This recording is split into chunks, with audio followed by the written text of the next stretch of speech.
chat, how's it going? It's lovely to see you all here. I'm sorry there was such a long delay. Hello, hello, hello, hello, hello, hello, hello, and hi and welcome. I still haven't sorted out the swooshy transition, so it's just going to be clicking between scenes as before. I've turned off a bunch of stuff now, haven't I? Chat box, text box, and I need to edit the text as well. I'm still doing a bunch of stuff. You can immediately tell that I just haven't actually put some time in between last stream and this one. Like, I don't know if people remember last stream, I was in a bit of a tech crisis. I spent like 10 minutes before this stream trying to fix the noise, and there wasn't actually anything wrong with the noise. I don't know what happened. That was distressing. How is everybody doing? Lovely to see you all here. Welcome to the stream.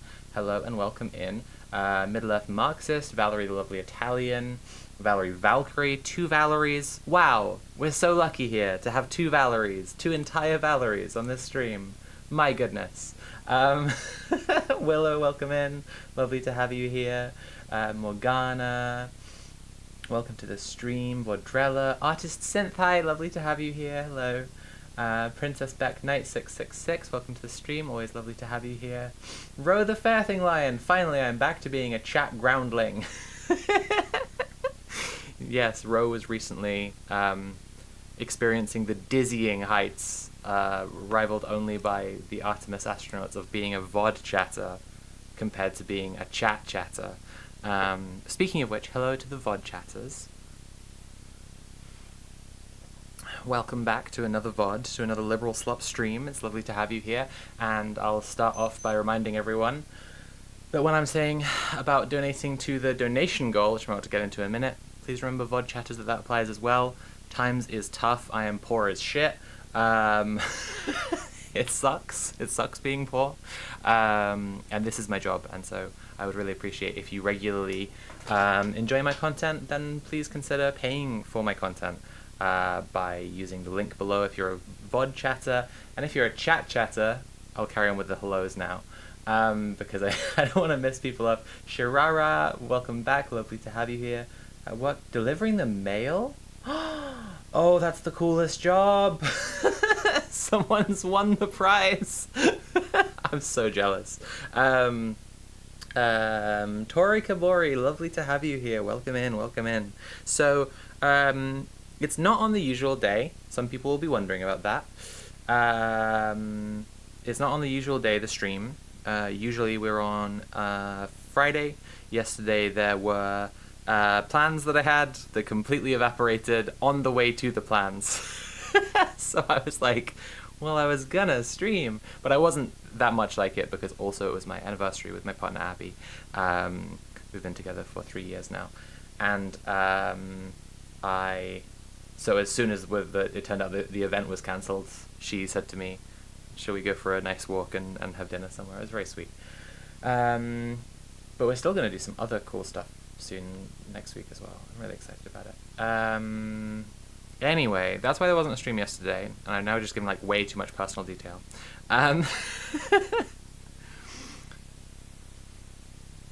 But we're having this stream today. This is the regular Lib Slop stream, and I'm making that distinction because sometimes there are streams on Saturdays, which are... Valerie Valkyrie, thank you so much for donating.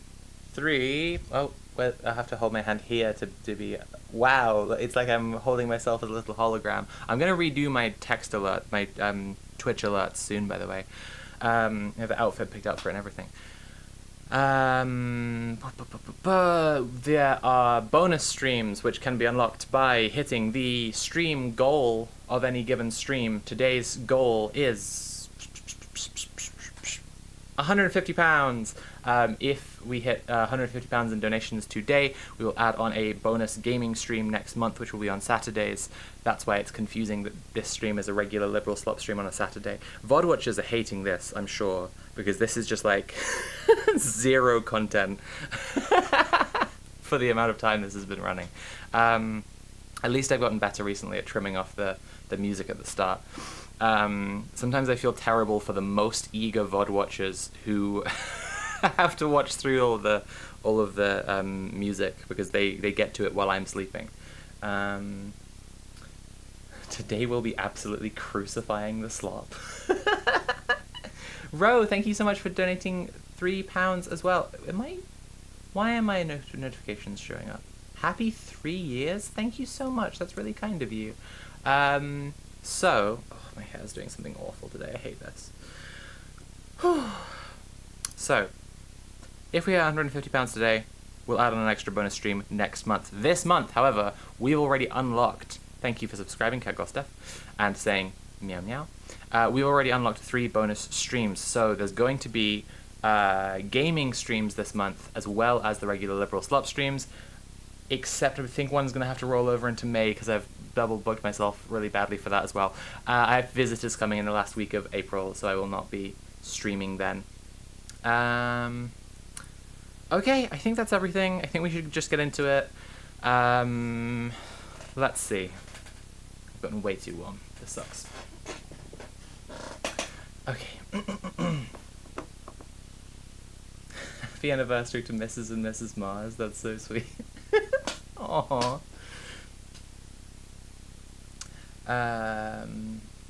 It's so lovely to have you all here. Thank you for joining us for the stream. Okay, the plan today is to talk about big tech. Obviously, at the moment, the American economy is held up by one single thing, which is the tech industry, which is just like such a cool situation to be in. And the tech industry, furthermore, is almost entirely held up by the AI bubble. And we are in a really bizarre and interesting moment. Like, I mean, right now, not just like the general situation. I'm referring to like on this stream, like on the specific date we're on. Let me go and get the map that's useful for this. I might have already showed this last stream, but I'll just show it to you as well, so that we're on the same page. I have the feeling of remembering that we have talked about this. So if people haven't seen this, this is a map of when the supply of oil from the Gulf when it will stop for different areas of the world. And so down here we've got in Africa, deliveries have already stopped March 20th, and there's a lot of headlines hitting about how that's harming economies across Africa. Here in the UK and Europe, it's going to hit on April 10th, and we're streaming live on April 4th right now. In the US, it's going to be April 15th. It has already started to hit Asia, April 1st, and it's going to be April 20th before it hits Oceania. So, we're in quite interesting times. Everyone, this is like the coldest possible take. This is like what all of the most pretentious public intellectual types are already saying. We're in interesting times. But I mean like right this second, we're in a really particularly interesting one, because there is a modality, a way of things being done that is going probably to change quite intensely starting very soon. The big thing in this diagram is when it's going to hit America, because that's when the economic shockwave is going to like really most impact the people who are most responsible, I guess. Like, I'm sorry to American viewers, yeah, like you can let me know how things are affecting you. Valerie Valkyrie in chat saying started stockpiling food. Yeah, exactly. But like the kind of politically significant thing, and the thing that's going to be like world history significant, I think, is this April 15th, when it's going to hit the American economy. And while that effect is not going to be passing you by, and the effects that we are finding politically significant are not going to be passing you by, like they're going to be via your economy turning to shit. It isn't actually the kind of important thing, I think, for the discussion I want to hold today. but I just wanted to acknowledge it's going to be an increasingly shit time for everyone. And meanwhile, I'm also going to selfishly remind everyone it's like I'm very not recession proof as an artist and a writer, so like please do support me if you have spare cash. Please like consider subscribing to the Patreon for an amount that you can sustainably do, so that I will be more okay when the price of beans is more than a house. Oh Christ. Princess Becknight says elevator cable hitting Sheffield moment. Thank you. Exactly. This is what I'm saying. So okay. I was posting about this on Tumblr just earlier. Like, I really love the Mars trilogy video that I made. Like, it really means a lot to me because it's my favorite series of books, and I have had to accept that it's not going to get that many views because it's a video essay about a book series, and that just does worse than literally any other form of media analysis. Inherently, that's a smaller audience, and it's not that well known a book, and on top of this, like, a lot of people watch 2 minutes of it and then they're like, oh, I should really read these books, and then they're like, I'm gonna watch the video after I've read the books, and they go to do that, which in effect for a lot of people means they're never gonna watch the video. And so I've had to resign myself to this. But like, I frankly, this is like the most American treats-based economy style brain I will admit to is viewing the world very intensely through this this piece of fiction I like. But I think it's a very like rich political allegory, and I talk about how it's useful in the video. You should watch the video. I said on the end of this post, like, Iran has just cut the elevator cable. Like, this is about to this is like this crosses between like symbolic and real in a really significant way. Like, this is a kind of economic shockwave that's like the sign and the signified. It's the ideologico-material bridge. There's something happening in the blocking of the Strait of Hormuz. Forgive me, I just joined. Why would April 15th be particularly a day for the American economy to hurt? I thought I said that while it was still on screen, but I'll put it back up here. So this is a map, just to quickly re-explain for people. This is a map showing the flows of oil out of the Persian Gulf around to different parts of the world, and the date on which the deliveries of oil and LNG, significantly here in Britain, are going to affect each place. Like, it takes time for oil. I'm just going to make it really basic, actually, in case anybody didn't get this at all. Like, it's a really important thing for people to understand. It takes time for oil to ship around to places, right? It doesn't just instantaneously stop. It's not the same as if like an internet cable was severed. This is a situation where like the economic pain felt so far has been caused by the rise in the price of oil, which is the thing instantaneously affected because that is like a digital informational change. But the lack of supply hasn't actually hit most of the Western world so far. It's hit Africa, and it's just started to hit Asia, but it's going to hit Europe on April 10th, America on April 15th, and Oceania on April 20th. So like, we are in a really... Hello, Morgana. What's just this message? Hi.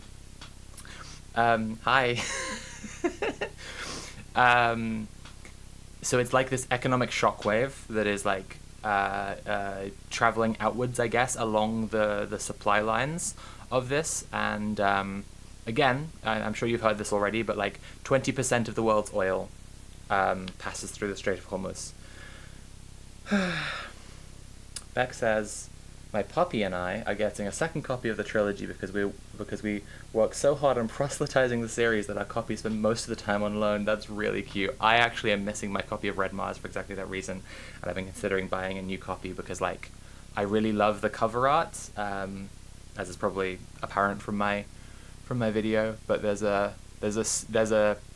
what's the word? A printing of the trilogy that has like a really, really gorgeous cover art that you can only get secondhand now, unfortunately, so it might be a bit difficult for me to track down. So again, on April 15th is when the lack of oil coming out of the Gulf will directly hit America. Trump's big thing about this is like, just happy your tech problem is solved. Okay. Trump is insisting like America is self-sufficient for oil, so it's not going to affect America at all. It's good for America because like the oil companies will make loads of money or whatever. And this is the thing, like it's about to, the American economy is about to get like completely liquefied. Ours is in about a week, and then yours about a week after that. So like, put in Mars trilogy terms, this is like the elevator cable's been cut, and it's coming down, and it has not yet begun to like spool all the way around the world. Well, I mean that's another thing, is that it actually has. It's just that this is like, oh, you know what it is? It's like the thing people keep on saying about climate change, about you are watching natural disasters get closer in location to you until you're the one filming it. It's like that, only people I think are not paying nearly enough attention to the headlines about like Indian oil shortages, African oil shortages, and Asian oil shortages, because like, yeah, it's very stupid.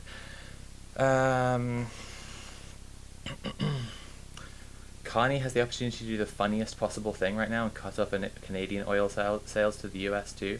I mean, funny maybe, but like it would hurt like a lot of working class people for Canada to do something like that. And I think that like what's realistically gonna happen, and it's still pretty funny, is that like, although troubling,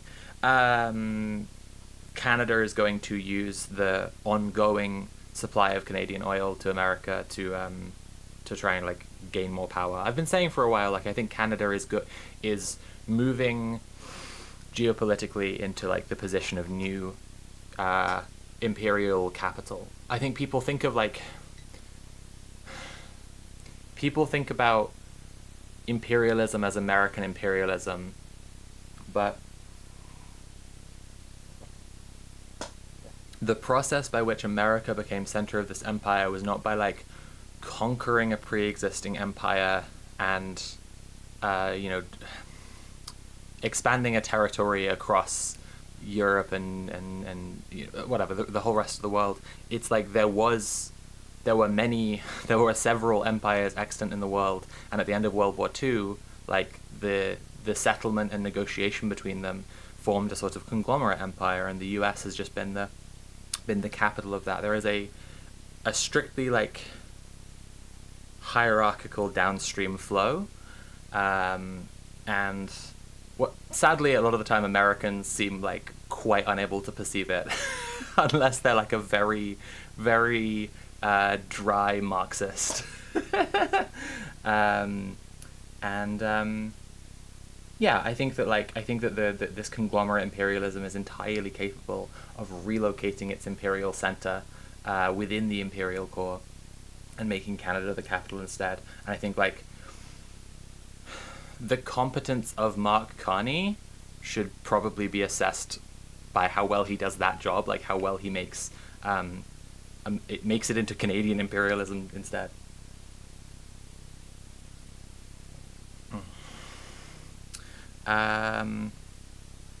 Yeah, oh, I can hear a terrible noise. I think my water cooling system in my computer is a bit fucked. You know what I should do? I should add to my Throne account with like computer parts. I think that like, for one, my wife is incredibly techy and would probably quite enjoy rebuilding my PC. But also like some of the stuff is a little bit old now. Shirara says, going up the mountain to a no-signal zone, but I'll be back to hear about the slop later. Okay, bye-bye, Shirara. Have fun up the mountain. That's really fun.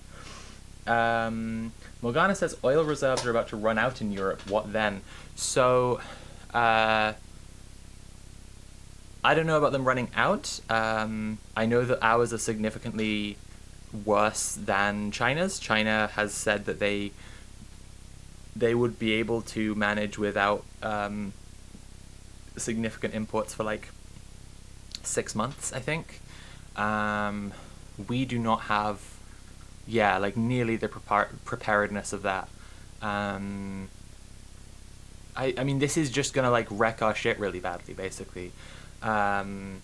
It's like, I don't think that direct power shortages are the thing to worry about right this second, but I think that like the lack of, because you have to think about it as like, okay, think again of this like strictly hierarchical downstream upstream model that places like the United States at the top and most of the other richest countries around it, and then like downstream from there, like oil, power, and wealth all concentrate in a very similar pattern. By the way, if you are enjoying this stream and it's provoking interesting ideas and you're finding the conversation here interesting, please consider paying for the stream. You can subscribe or cheer or donate directly using command tip.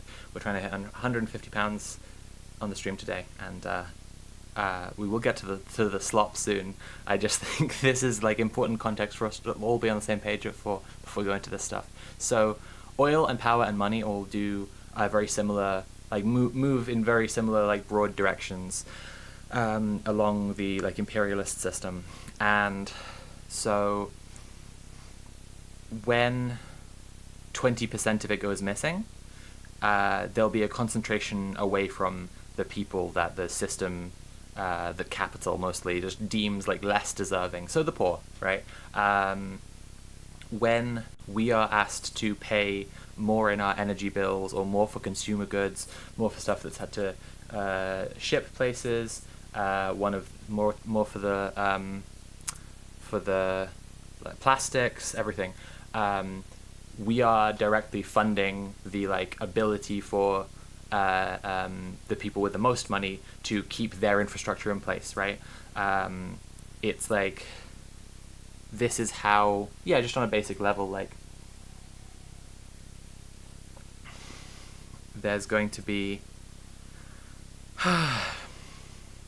probably somewhat geographically selective actual fuel shortages, and the richest countries will do absolutely everything they can to like keep the lights on, and it will mostly probably manifest not in fuel shortage in the richest countries, but in just economic absolute chaos, just like completely liquefied. Row the Fairthing line says, extra concern here because of electricity instability. A lot of places in South Africa rely on generators like hospitals, and for that fuel. Yes, it's real. Like that's one of the scariest things, is like power for hospitals. That's something Cuba has been going through recently, and Cuba presents an interesting case. And this is probably the last thing before we go on to like the main topic, I think, because you know what? Before I get into this one thought, I'll hold on to it.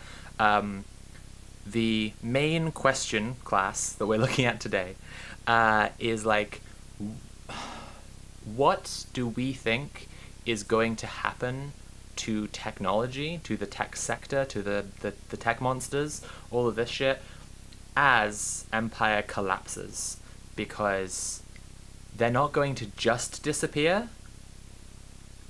There's a lurking possibility of them losing a lot of power, but there's also a scary, like there's their intention, right, which is to obviously have as much power as possible. Yeah, that's, I think, the lingering question here, because we're going through something that is going to just like really significantly change how things work, I'm pretty sure.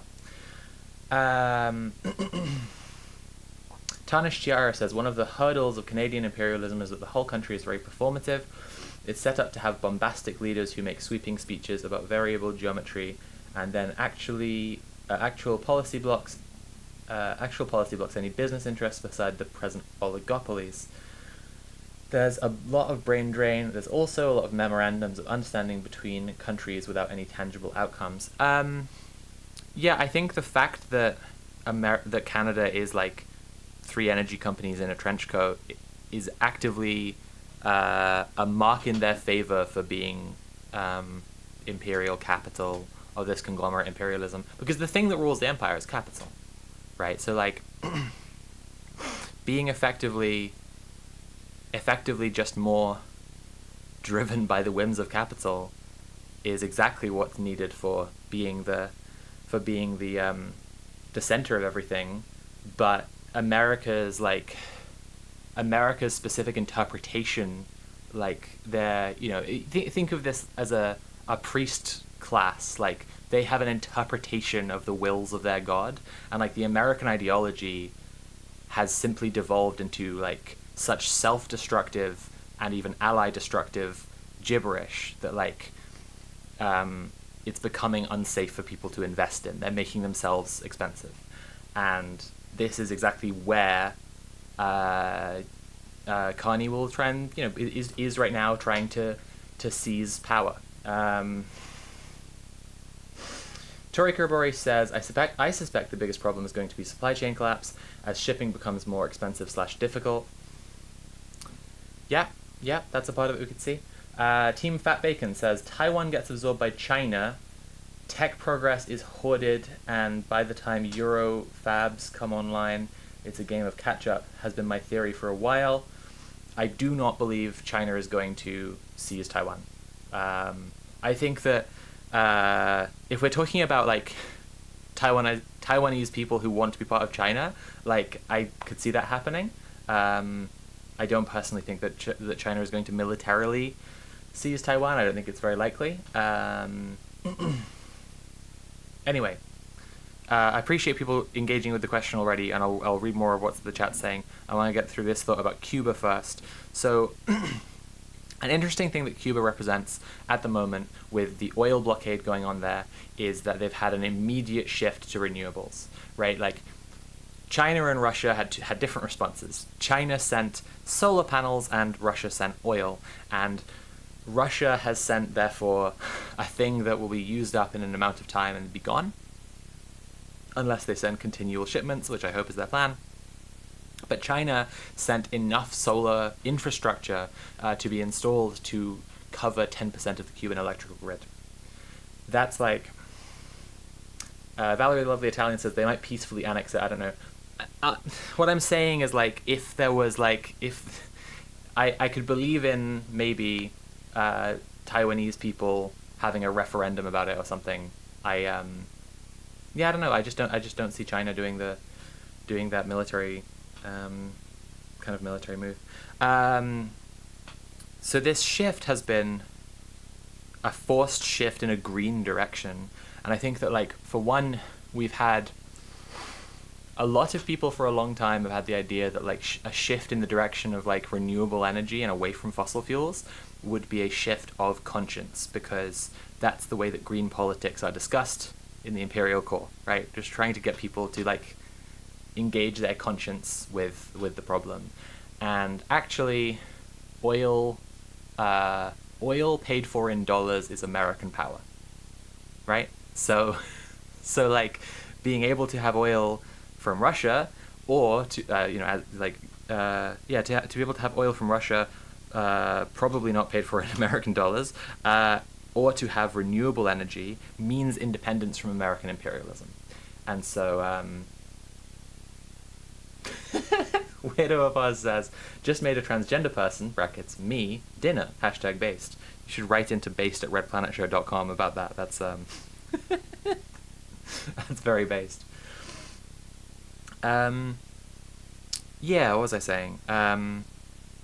Yes, Cuba represents a case where obviously moving towards renewables means independence from American imperialism, and I think that, like, a calculation that a lot of places are going to have is like about the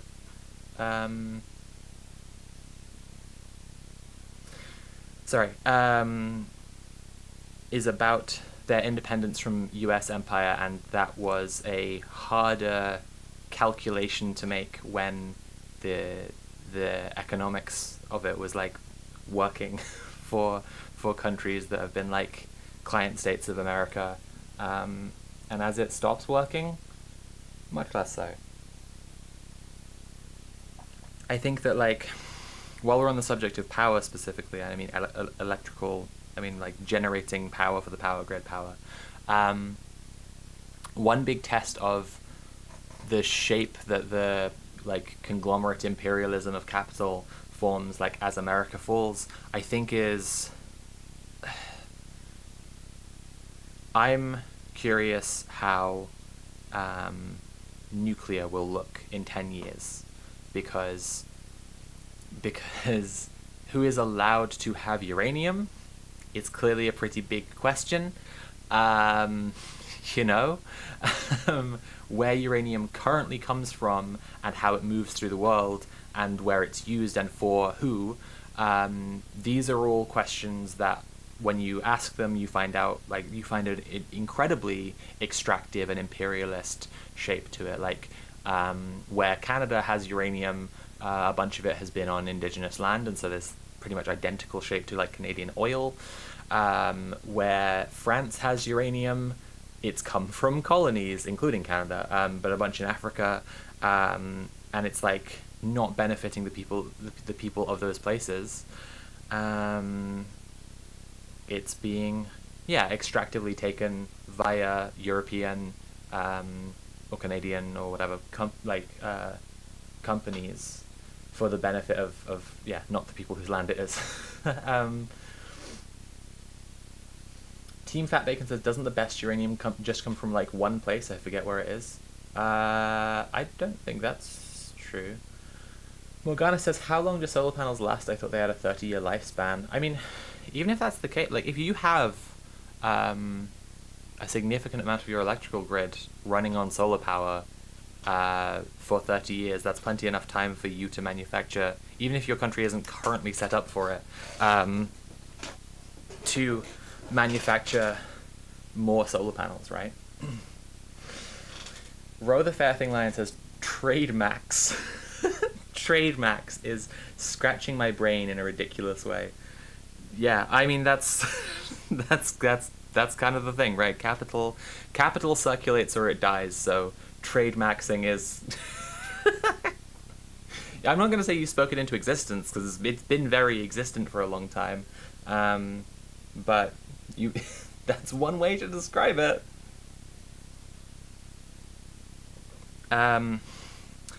You also somewhat spookily preempted one of the Liberal Slop articles that we're going to look at today. So am I going to go on to that now? Okay, I'm going to look at chat. I'm going to take a 2-minute break because I really have to pee. I'm very sorry. I know this is a huge delay on starting the stream properly. And then we're going to look at the Liberal Slop articles and continue our discussion of what's going to happen to tech. Speaking of which, Willow Treason says, increase in what we're already seeing of tech bullshit being redirected into policing and surveillance would be my guess.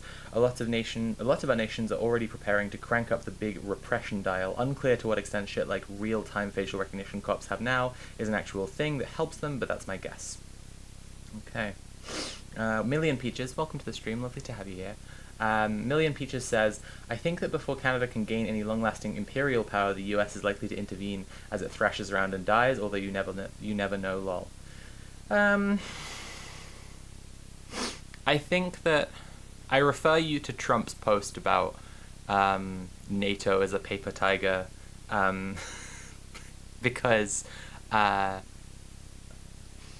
there is a broad acknowledgement for the first time on the global stage that the US military is not invincible, and that potentially it doesn't match up to something like the rest of NATO. Which, like, I mean, for one thing, we are talking about like nuclear-armed countries as well, and countries in an alliance of nuclear-armed countries.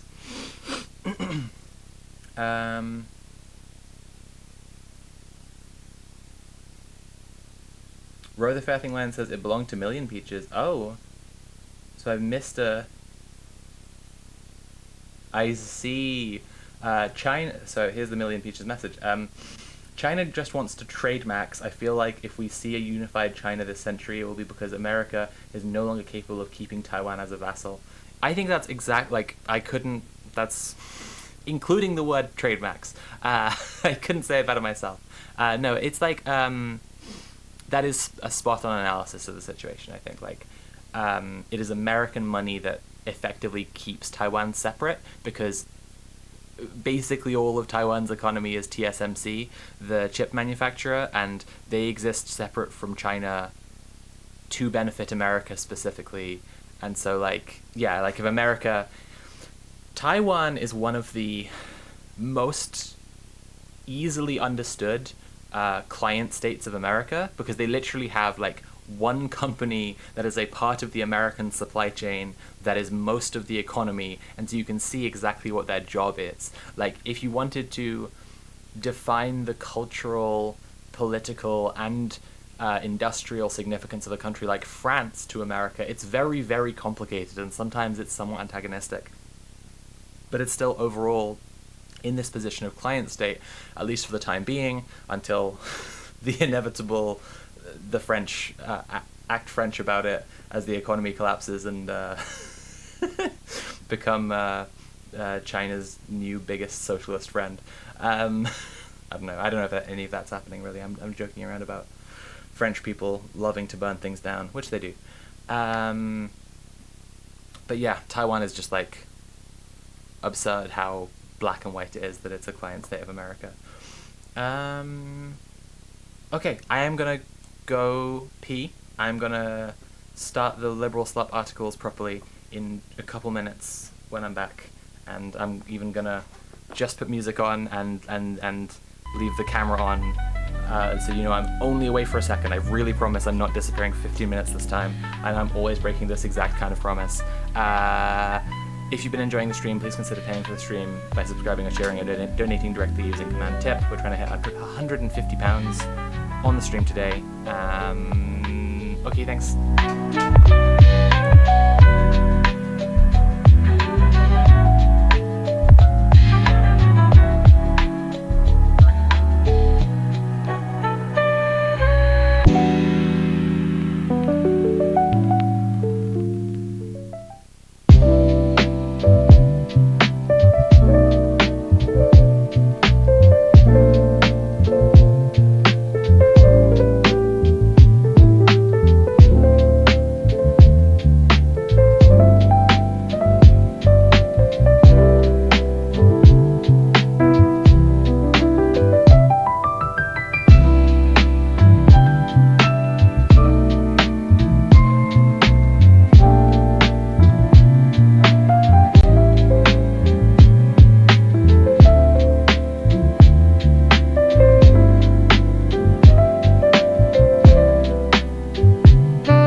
hi.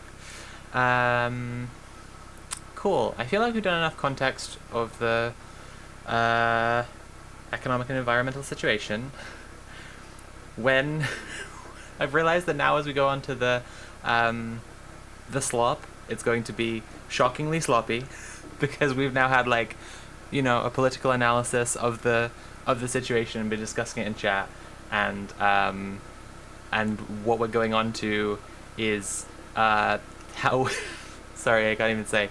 It's called How We Became Maxes, or How We Maxed Maxing by Ian Bogost in The Atlantic.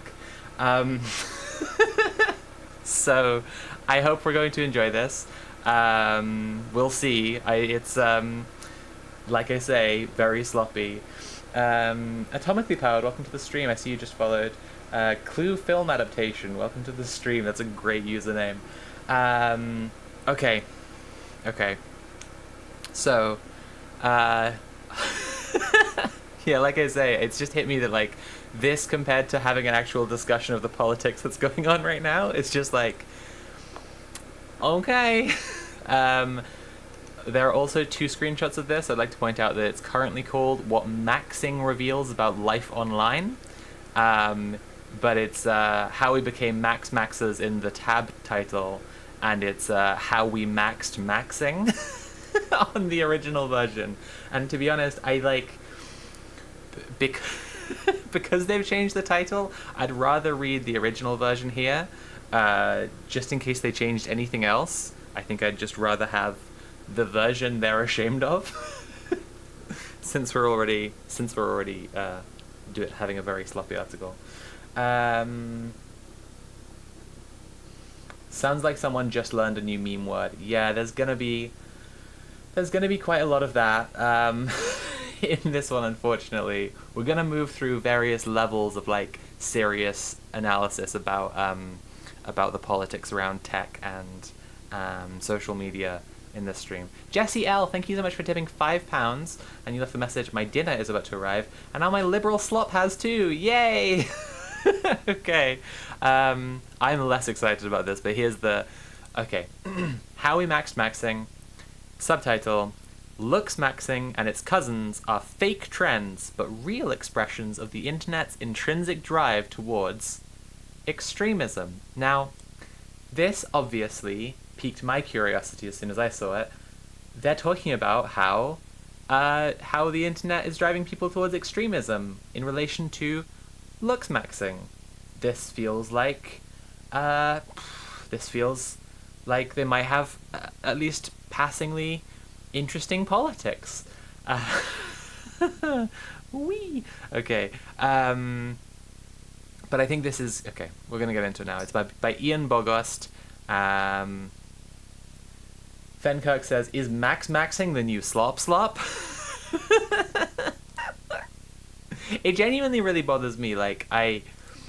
Okay, slop isn't the only one I'm a hipster about. I also feel like quite bothered that brain rot has come to represent what it has, because like brain rot as being like you have trained yourself to respond to complete like Pavlovian nonsense online, and you have to be in on a joke massively in order to get it. I feel like there was a real experience of that, like back when there were like YouTube poops and stuff, back when internet culture was a lot more, I don't know, not the way it is today, not how corporate it is today, not how like only 5 websites it is today, basically, and being far too online for a lot of my life. I had a certain amount of what used to be called brain rot, and I just feel like now very, very, very, very, very popular memes understood and shared by a really enormous number of people is being referred to as brain rot. And so this truly, this really is me being an insufferable hipster about this. I'm literally saying, like, it's got too mainstream, man. But literally, a bunch of normative culture is being described as brain rot. Like, the overlap between, like, looks maxing, gooning culture, brain rot, and the way that all these terms are used, like, are entirely normatively hetero-patriarchal. Like, they're just as down the middle of the road, like, white supremacist culturally as you possibly could be. Like, in white Western countries, you know, yep, the most absolutely default set of opinions on morality, sex, everything. And, like, I don't know. This is a moment of stolen valor for you. That's exactly it. Yeah, as an insufferably and terminally online woman most of my life, I just, like... Okay. Willow Treason says, I miss when brain rot meant permanently damaging my mind watching fucked up horror movies. I just, like... Finding out, I think, particularly that, like, 6-7 was just a reference to something that's... It might as well just be, like, a Fortnite dance. Like, the overwhelming corporatization of stuff as well, like, really, really stands out to me. It feels just, like, intensely captured, even besides the fact that, like, yeah, incel stuff is completely normalized now. That's horrifying. And hopefully Ian Bogost is going to tell us all about it right now, because this article is about looks maxing. Here we go. Perhaps you've heard of looks maxing, the online trend in which young men strive to become supposedly attractive, often through self-harm. Thanks to Clavicula, a young fringe manosphere influencer, this term, and others modelled after it, has proliferated. You can be a looks maxer by soft maxing, skincare or exercise, or by hard maxing, plastic surgery or self-mutilation. Looks maxers often find themselves jester maxing, that is, using humour to gain the attention of women. Soft maxing should be getting fat. Soft maxing should be maxing the amount that you're soft. Maxing can be specialized too, and even modest, maximally speaking. A dude might be personality maxing instead of jester maxing. Less incel maxing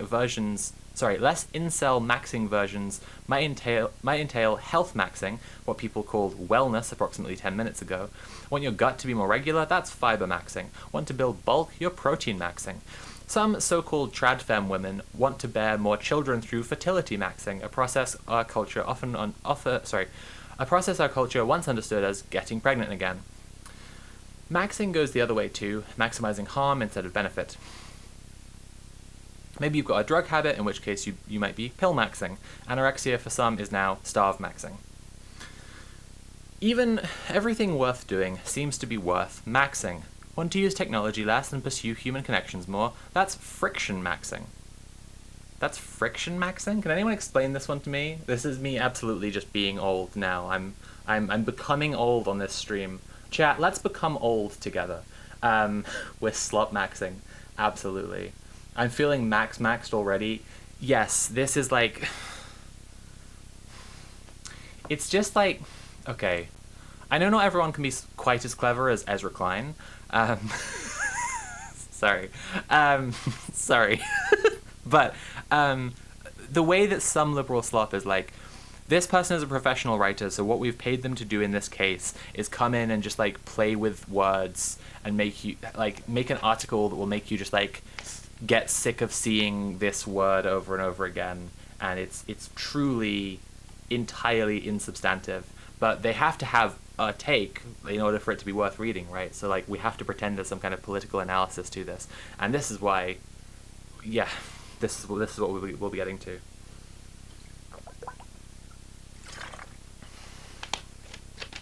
I guess because using the internet is easy and frictionless. Okay. Tori Kabori says, I honestly don't believe most of these have been used earnestly by anyone. I am doubt maxing. That's pretty good. Glorious Goldfish Galore. Hello, how are you beautiful people? Welcome to the stream. I don't know if I've seen you here before, but it doesn't say you're a first-time chatter. Lovely to have you here either way. Welcome in. Welcome to the stream. They're take maxing, if you will. I completely agree. Entirely true. Chat, if you're enjoying the stream, please consider paying for the stream. You can subscribe or cheer or donate directly using command tip. We have £140 to go to the dono goal. If we're going to hit the dono goal today, there are like 40 people watching. So if everybody right this second did command tip, that's !TIP, followed the link, and gave me £3.50, which I think probably most people have, we could hit the goal instantaneously, and then I will shut up and stop doing this exact promo for like the rest of the time. And then we'll get through the articles quicker, and then, of course,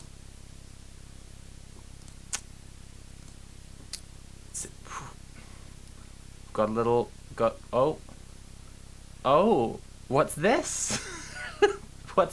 Is this for if we get through all the articles quickly? Oh my goodness, wow, that's very exciting. Sophie's site maxing right now. I'm actually maxing multiple things right now because I noticed that my thumbnail from last week and other thumbnails where I'm wearing my glasses, people click on more, and more men leave horrible, hateful comments, equally misogynistic and like violently transphobic. So, I'm bigotry maxing, I'm misogyny maxing, I'm site maxing, I'm click maxing, I'm subscribe maxing, and you all can donate max by using command tip. So just something to consider if you want to max quite as much as me, if you aspire to my level of multi-maxing. Just saying. Okay, we're going to carry on reading How We Became Max Maxers. What about relaxing or zoning out? You're nothing maxing. Reading is book maxing. Going to bed is sleep maxing. Buying a pair of denim shorts for the welcome spring is probably jorts maxing. Okay, so at least we know this one is deliberately made up. Think you're reading an article right now? Nah. Bruh. Okay, Ian Bogus just did a hate crime on me. You're Atlantic maxing. I hate to tell you, Ian, but we actually like beat you to the punch with this one because chat already said we're slop maxing. Tori Kabori, thank you so much for tipping £35. New trend hitting the woke left. Sophie maxing. I think this trend has legs. I think this could really go somewhere. I think people should consider Sophie maxing. The trend is irritating and stupid, but it also betrays a truth.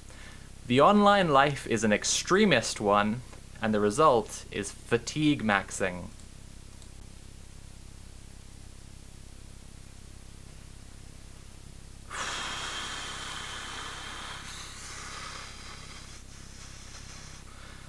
I'm going to emergency max my my next appointment with my therapist. I'm crisis maxing. Oh my god. Willow Treason just says death.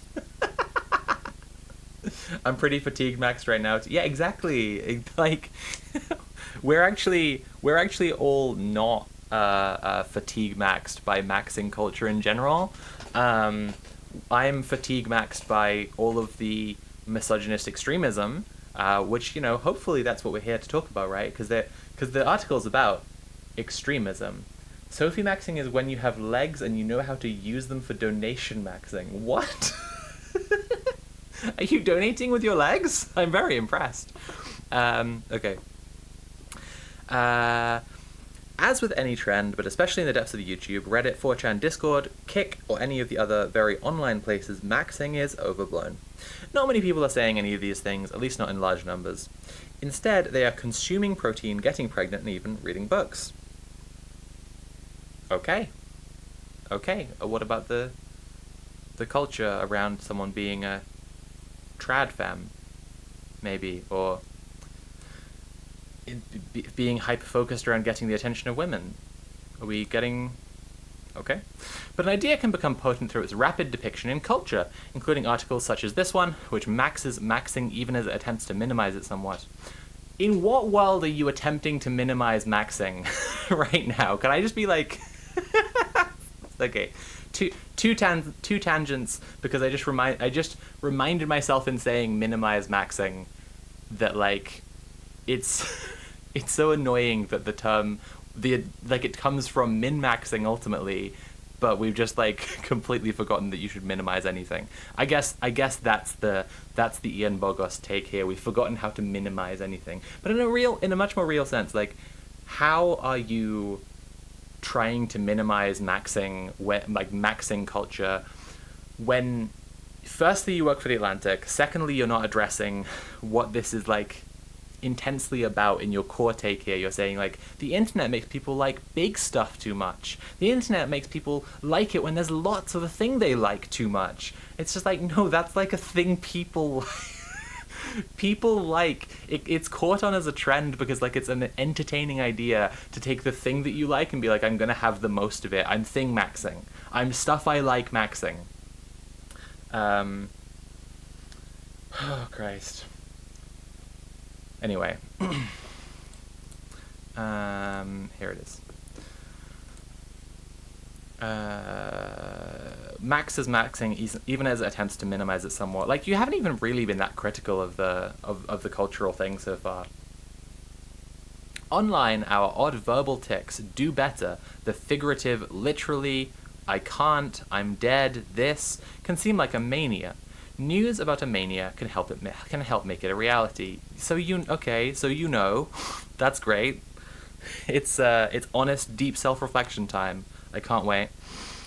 Writing at the New York Times, Nitsa Abebe argues that maxing as a suffix is the love child of two cursed parents. The idea of optimizing a resource, which he attributes to video gaming and incel culture, where he locates the origin of looks maxing specifically. Okay, let's hear more about extremism. Let's hear more about extremism, which we're specifically referring to, like, the fascist extremism that's taken over your country, right? These two origins, gaming and incel culture, make maxing seem perverse and fringe.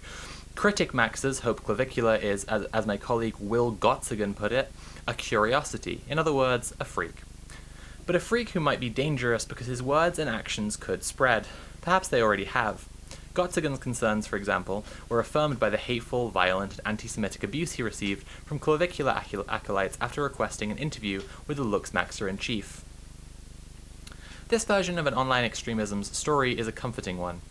A bad actor becomes radicalized online by other prior bad actors who then spread their particular gospel of badness further online. Radicalization really does work this way, sometimes. Colleen LaRose, aka Jihad Jane, what on earth, became immersed in jihadist recruitment forums online, joined an Al-Qaeda cell in Ireland, and became entrenched in a homicidal conspiracy. Anwar al-Awlaki, an American Al-Qaeda propagandist, spread Muslim extremism among the English-speaking online world. Dylan Roof internalized white supremacist messages from websites surfaced by search algorithms, and later carried out the 2015 shooting at the Emmanuel African Methodist Episcopal Church in Charleston, South Carolina. Tamerlan Tsarnaev, one of the Boston Marathon bombers, was inspired by YouTube. So are Brenton Tarrant, who killed 51 people at Christchurch, New Zealand mosques in 2019 after absorbing far ideologies from online forums such as 4chan, and Jake Angeli, the QAnon shaman, known for his shirtless, head-dressed appearance during the January 6, 2021 attack on the US Capitol. Beck says, framing clavicular as a fringe weirdo rather than just some guy who's fully bought into patriarchy in the same way of like 90% of cis men do. Yeah, this is what I mean, that like this might seem like a very normal liberal analysis, and this is part of the problem, is that it is. Like, you have to have an ability to recognize the ideology going on here and to name it, and I've said this so many times already, but like I just keep hearing leftist men say that like Epstein is like not like what was going on with Epstein is like not political or like not ideological, and it's like, I'm sorry, it absolutely is. Like the attempt at possession and the trafficking of young women is a is an end point of patriarchy. It's we all absolutely knew that there were rich, powerful men, the kind of men who own islands, Sorry, I've just seen this notification. I don't know when this came through, but 5 minutes ago apparently. But Clue, thank you so much for tipping £1.63 and saying transgender dark money. Thank you. I really appreciate the transgender underground mafia keeping me afloat here. What were we talking about? Yeah, like the Epstein and what like the whole Little St. James operation and everyone involved in it. It's a very, very patriarchal thing going on there, quite transparently, I'd say. And like, that's an ideology. It's a very normalized ideology. But like, what troubles me, I guess, is like, I don't think that patriarchy works fundamentally the same way as, say, classes under capitalism, right? Like, I don't think that it's like men as a class are the same as, say, like the bosses, the owner class, the cops, or any of this stuff. But at times they inhabit all of these roles in relation to women, and other people who are not men, or just sometimes other men if they're in various contexts. But like,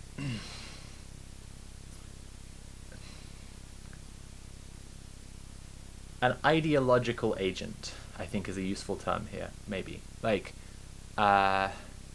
when men refuse to acknowledge patriarchy as an ideology, either by trying to separate out, like, incel ideology as this other thing, or just saying nothing about it, which most commonly takes the form of, like, giving in to assumptions that things are natural. Like, what was something? Like a friend of mine who's a cis man saying something about, like,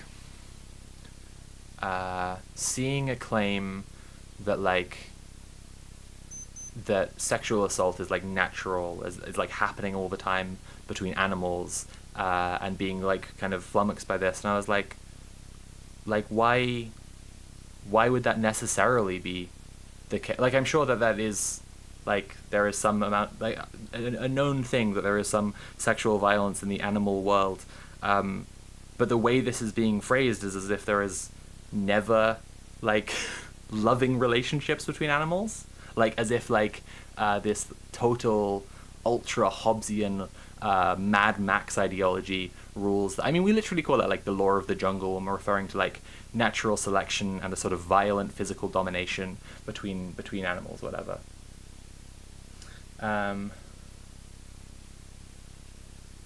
Glorious Goldfish Galore said, "Can you read this?" Yes, I can see. I'm just talking about something else. I was just not looking at the chat. Anyway, yeah, and I think that sometimes men, like, are closer to it and don't then see this kind of thing, like how the ideology is working in a claim like that. And that's what really bothers me with discussion by men, especially, like, powerful men in America. Discussion of incel shit and, like, not acknowledging what's really going on here, which is patriarchy. And obviously patriarchy as it exists in most of the world, most of the time, and incel shit are different, to put it mildly. And I'm not even going to say, like, oh, but they're not that different. Like, that's not what I'm getting at here. I'm saying, like, Zizek uses the term excesses, and I think that's a really useful way to look at it, is that, like, ideologies, in a sense at their edges, right, have, like, people who recognize what the ideology is doing, like, purpose of the system is what it does, what the ideology is built for and what it's trying to achieve, and they just embrace that goal wholeheartedly. So, like, the complete, like,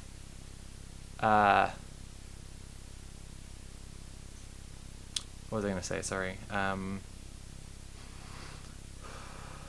got distracted because there's a fly on my screen. I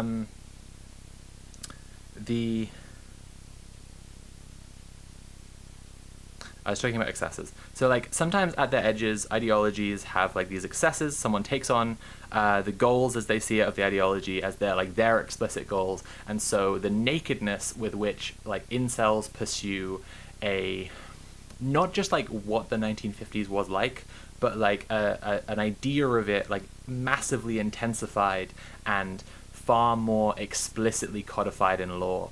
A Handmaid's Tale kind of world, right?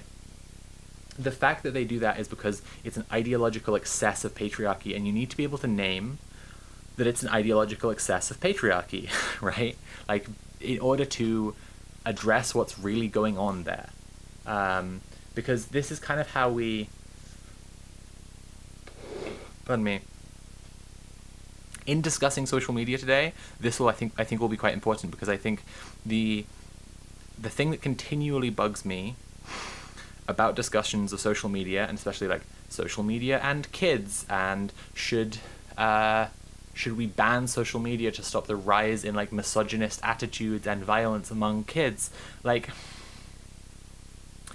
what continually bugs me is that unless you recognize where it's coming from, which is a normal, like a completely normalized ideology in society, and tackle that at its roots, you're not going to be able to like get rid of the thing by just like limiting how much freedom kids have, how much kids can communicate, how much information kids can consume or whatever. Crucially, and like Zizek says this too, crucially, the excesses of an ideology are where it is able to mark out what it isn't, and like disavowal of its own excesses allows it to continue to do the things that it does. So a perfect example I'm always reaching for when I'm explaining the concept of excesses is Wayne Couzens, the Metropolitan Police officer who kidnapped, raped, murdered, and then burned the body of Sarah Everard, a woman in London. And he did that using police powers, right? He was known to the other Met police officers by the nickname, the cute name they called him, the Rapist, for being a huge, like, terrifying creep and misogynist, and you know, go figure why they called him that. And the Met Police is like absolutely riddled with sexual abuse, and that's not a corruption of the Met Police, right? This is a case where purpose of a system is what it does. But I think I've spent enough time on the liberal slop stream explaining my way around Posywid, basically. See my old streams about like systemic versus systematic. Couzens is a useful example because exactly that happened with the Met Police, right? Like, the attention that the case got forced them to very loudly like disavow Wayne Couzens and what he did, like assuming that he would like inevitably would have been tried because like a woman went fucking missing and they found out that a cop killed her. Like, it was never not going to get a bunch of attention, but like the disavowal of him specifically within the like serves within the Met Police as a way to like not actually make the change that you would hope that would be made immediately in reverse in response to such an incredibly horrifying case, but rather to like say, to give a point which they are not, right? Like they're defining an over there, basically. They're defining an over there to show what here is, and it's like, well, how did that get over there if like he's one of you? He's a Met police officer, and like the more you learn about it, again, like stuff like his nickname, the more transparent it becomes.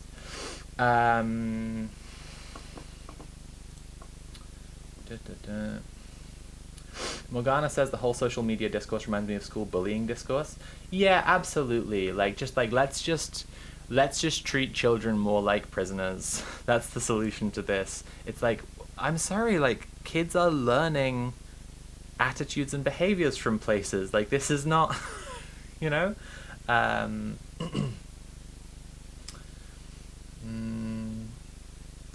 Audrey Stardust says, after a certain point, aside from building local coalitions, I stay away from me for this shit. I think this was a typo and you meant men. Men for this shit right here, especially hearing men talk amongst themselves in private before coming out. Like, no one who tries to make the point that rape is natural is definitely trying to preemptively justify shit in their head. Feels explicitly unsafe for sure. Yeah, but so the person who was making the claim, I'm like, yes, that person was clearly like an incel. Like that person's a violent misogynist. And like, I'm telling this story about, like, I heard about this via a friend who's a man who didn't know what to say to it, and to some degree was just like, oh yeah, I don't know what to say to that. Like, truly, like, blanked on it. And I'm just like, well, you know, it's an ideological statement, and here's why. Yeah, and that's what I mean. So, we were in the middle of an article, goodness. I'm going to get some more tea, because I don't know if you can hear my throat is getting a bit dry. If you're enjoying the stream, if you're finding this to be an interesting discussion, and I really hope you are, then please consider subscribing or cheering or donating directly using command TIP. That's !TIP. It says there. These flowers my wife got for me for our anniversary. I really love them. We're trying to hit 150 today. We're about £50 now, so there's about £100 to go. If everybody watching donated just £3, we would sail past it immediately. So please use command TIP. I'll be back in 1 sec.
Thank you so much to Distraction for tipping £25. Thank you so, so much.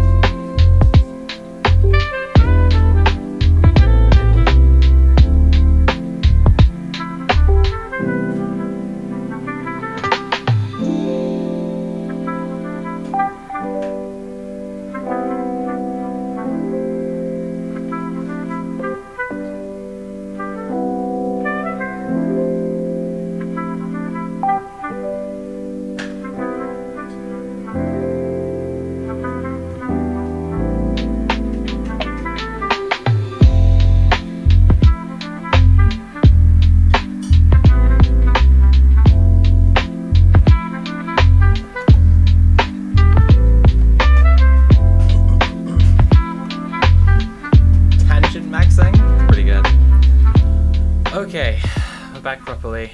I hope that this tea sorts out my throat because that's really, really dry. We are continuing with, thank you again to Distraction for the £25 tip. We are carrying on with looks maxing. I said all of this about, like, if chat is well behaved, we're going to get through to Ezra Klein's episode titled Is Iran Winning? Which, by the way, is, like, very funny. Like, really, I think we'll have a great time. But I was saying it as, like, you know, if chat's well behaved, and I'm just, like, wasting so much time on 10 trillion tangents. I really am tangent maxing. Okay, let's carry on here. Here we go.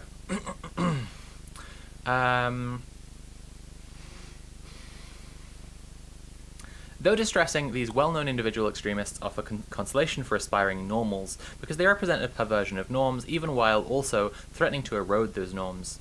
So do categories of softer radicalism, unattached to specific figureheads, grind-set work extremists, manosphere red pillars, disinformation-addled elder Facebookers, or hodl investment perverts. I do appreciate that Ian Bogost is calling them perverts. I just always generally appreciate referring to these people as money perverts. To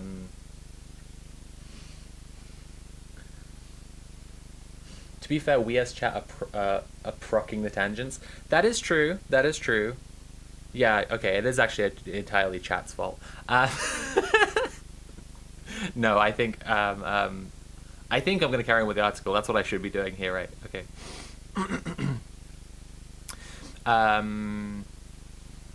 Life online appears to be neatly divisible and indeed divided into freaks on the one hand and on the other reasonable people such as yourself. It is not.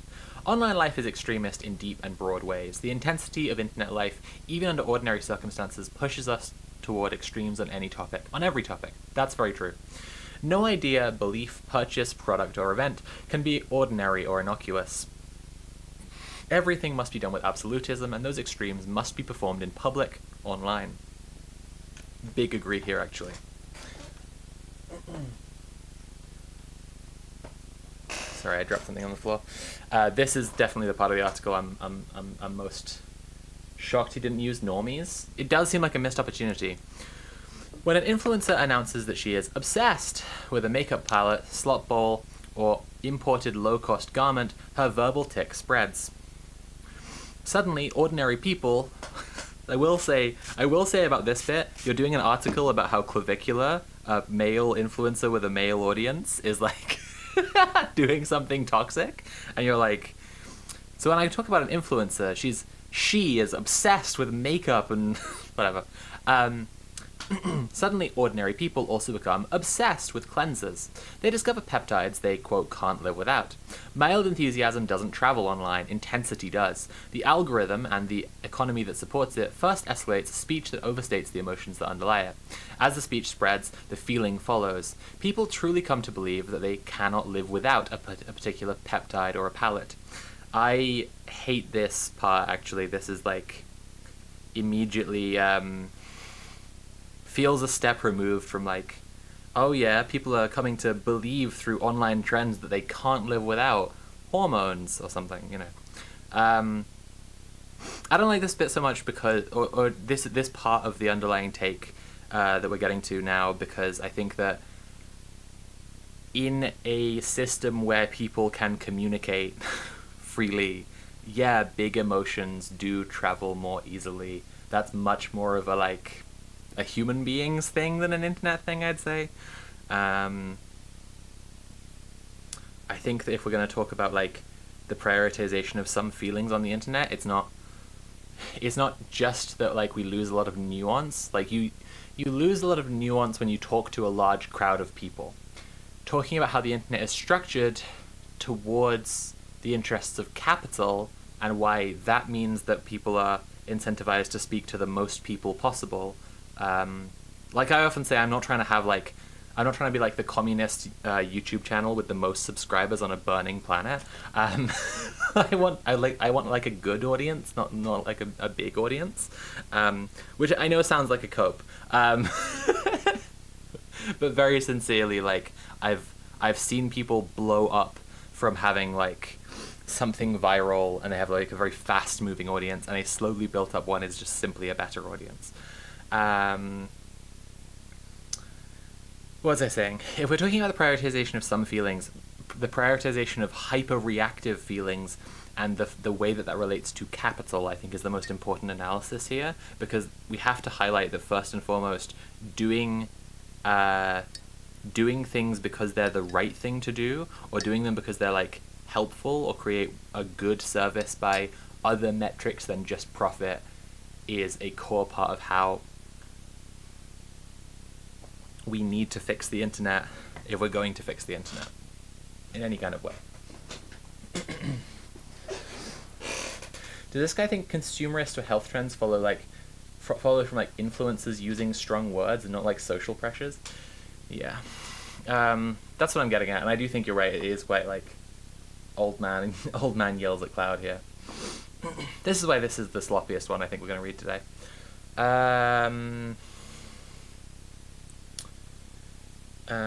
Over time, everything becomes either life-changing or irrelevant. Moderate positions can certainly be held, but only in the ordinary life one leads quietly and calmly offline, insofar as living offline is even possible anymore. Oh my god, you've got it so bad. You've got it so bad. You're writing in the Atlantic. You're a writer for the Atlantic. Please appreciate like how close you are to Silicon Valley in the grand scheme of like the whole world. Like you write in the Atlantic. The Atlantic is partnered with OpenAI. Like you can't. It's impossible to be off your phone. Black Mirror was right. What if phones, but too much phones? There's no way to be off your phone. You can't do it. Shut up. Fans no longer no longer simply like a television show, film, comic book, author, quick service restaurant, or any other cultural product. Instead, their enjoyment has become ramped up to a level formerly reserved to unhinged, extremist fandoms, such as Trekkies and Beanie Baby collectors. Fans feel the need to defend a work's true meaning. They attack deviations from agreed-upon canon.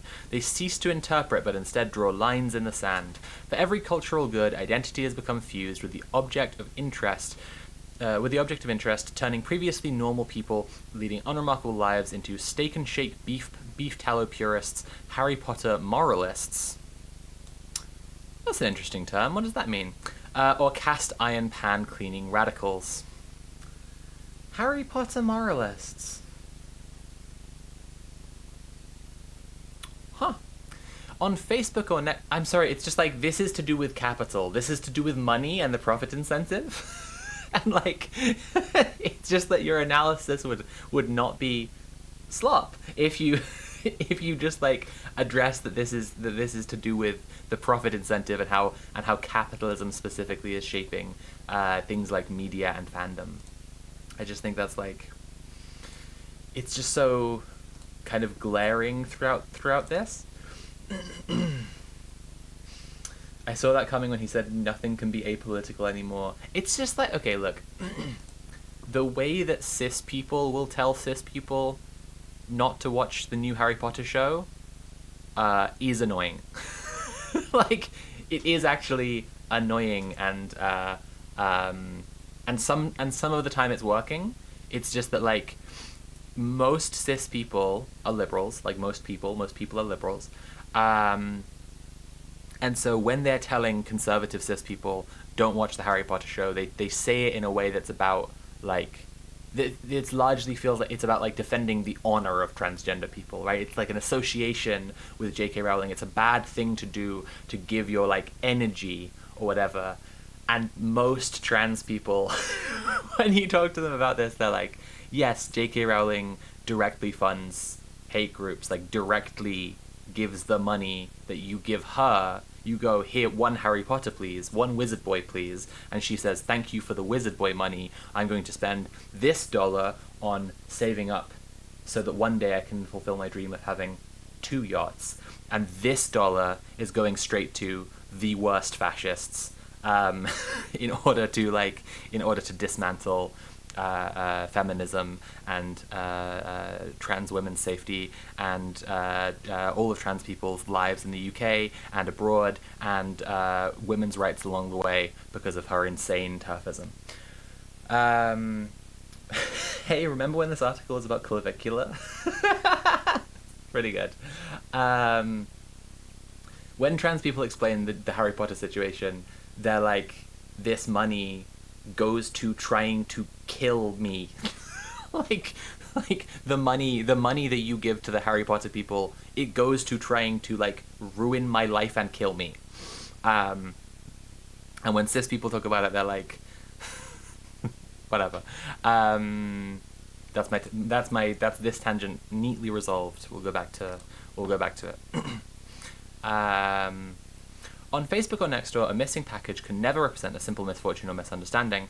It must instead become urban decay or racist incursion.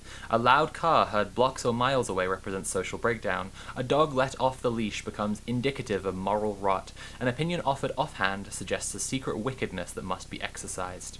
Platforms reward escalation with attention, and the audience also often responds, and so everyday life becomes overinterpreted as local forums become symbolic battlegrounds. You can no longer buy or use or encounter goods, services, or events, but endure them with your whole person. I am a moleskin journaler, I am a Stanley Cup commuter, I am a barefoot shoe jogger. Advice or even just notions, only check email after noon, never do 10 reps of crunches, solidify into absolutism or vanish. I mean, again, in your world, yes, absolutely, because you are an Atlantic liberal slop writer, so of course, that's exactly what you're experiencing. Clue Film Adaptation says, I am a Sophie from Mars stream watcher. That's right, that is your primary identity, and you should consume within the fandom by everybody using command tip and supporting the stream. But seriously, like, this is, a ton of this is how human beings in society and in like social interaction with each other, especially in large numbers, just work. A bunch more of this is the profit incentive. Yes, some of this is to do with the internet, but specifically how the internet's been shaped by the profit incentive, as well as like meddling by very far right rich people. All of that is absent, so that's great. Like we're doing absolutely fantastically so far. It's really cool, and also like a little acknowledgement of like, I don't know, maybe everyone's just forgot, but like I think that COVID and the pandemic and the shift to the way that so many people became so much more online through the pandemic, I think that's something that's really worth mentioning if you're having a discussion about how what am I saying? Yeah, about how the internet is affecting people's behavior. Like, this is one of the reasons that I think Doppelganger is such a shockingly fantastic book.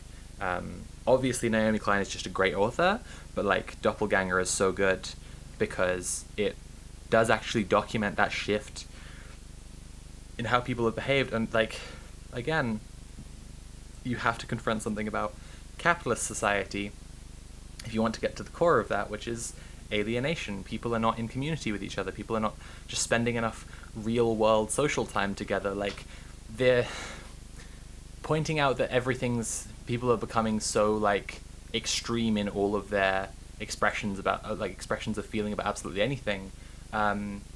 We need to talk about how much more time most people are spending online than they ever used to. The speed, urgency, and constancy of online life amplifies extremism because posting, replying, and generally participating in the discourse is its own virtue, enrobing all the rest, and internet maxing to rule all the others. Liking became fixation, watching became safeguarding. I don't quite understand that one. Asking turned to prosecution, trying devolved to optimizing, noticing twisted into diagnosis. Maxing declares this state of affairs honestly. Finally, we can shed the pretense that internet life is reasonable, level-headed, or healthy. The whole internet is a machine for extremist thought, belief, and action. Maxing could amount to its endgame, the final victory of full-throated extremism of any form and kind, but immoderacy online always ratchets up. Eventually, and probably soon, the maxers will seem temperate in hindsight. Okay.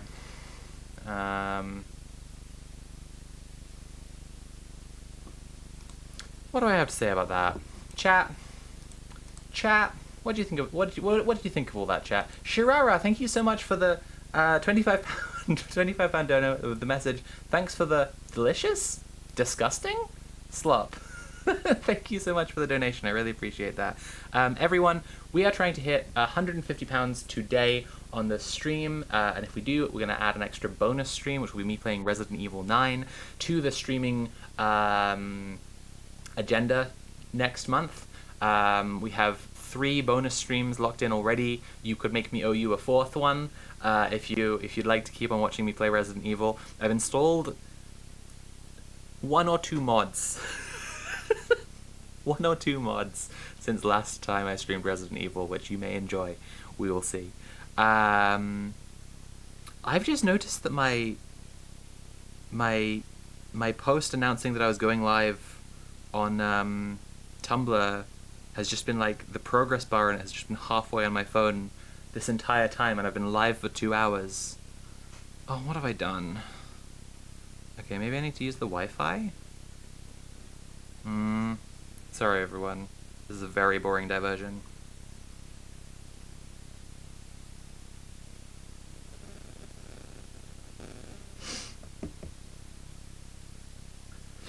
Wallada says, unserious question as I'm late. How did Badger make me an extremist?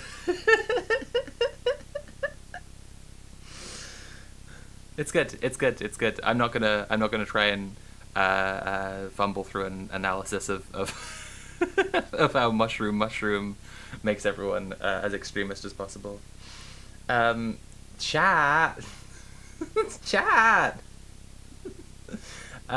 Jesse L11 says, oh, that was a load of words, wasn't it?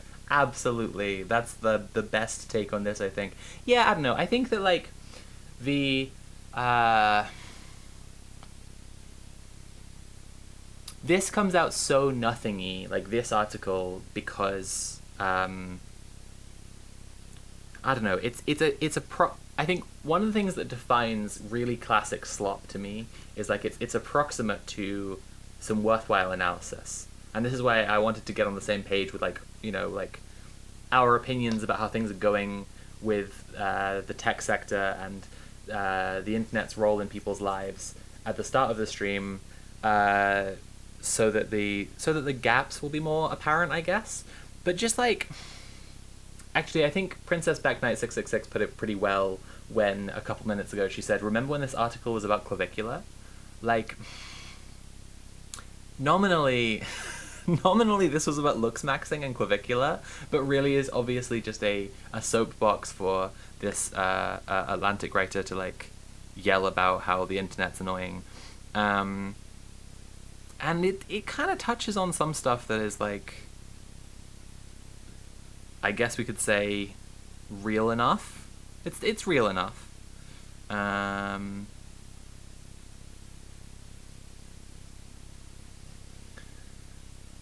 Atomically Powered says, a broad discussion of the issues of the day without much of anything, really. Yeah, that's a pretty good summary of how it was, I think.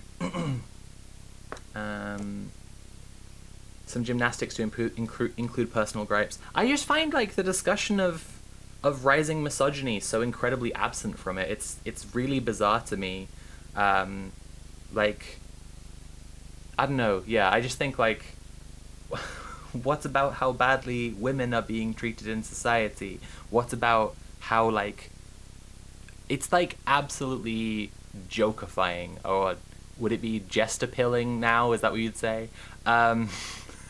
It's absolutely fucking jokifying, like, that my rights as a trans person are being used against, like, are being eroded, and in some cases just, like, nakedly, like, smashed to pieces in the name of protecting women.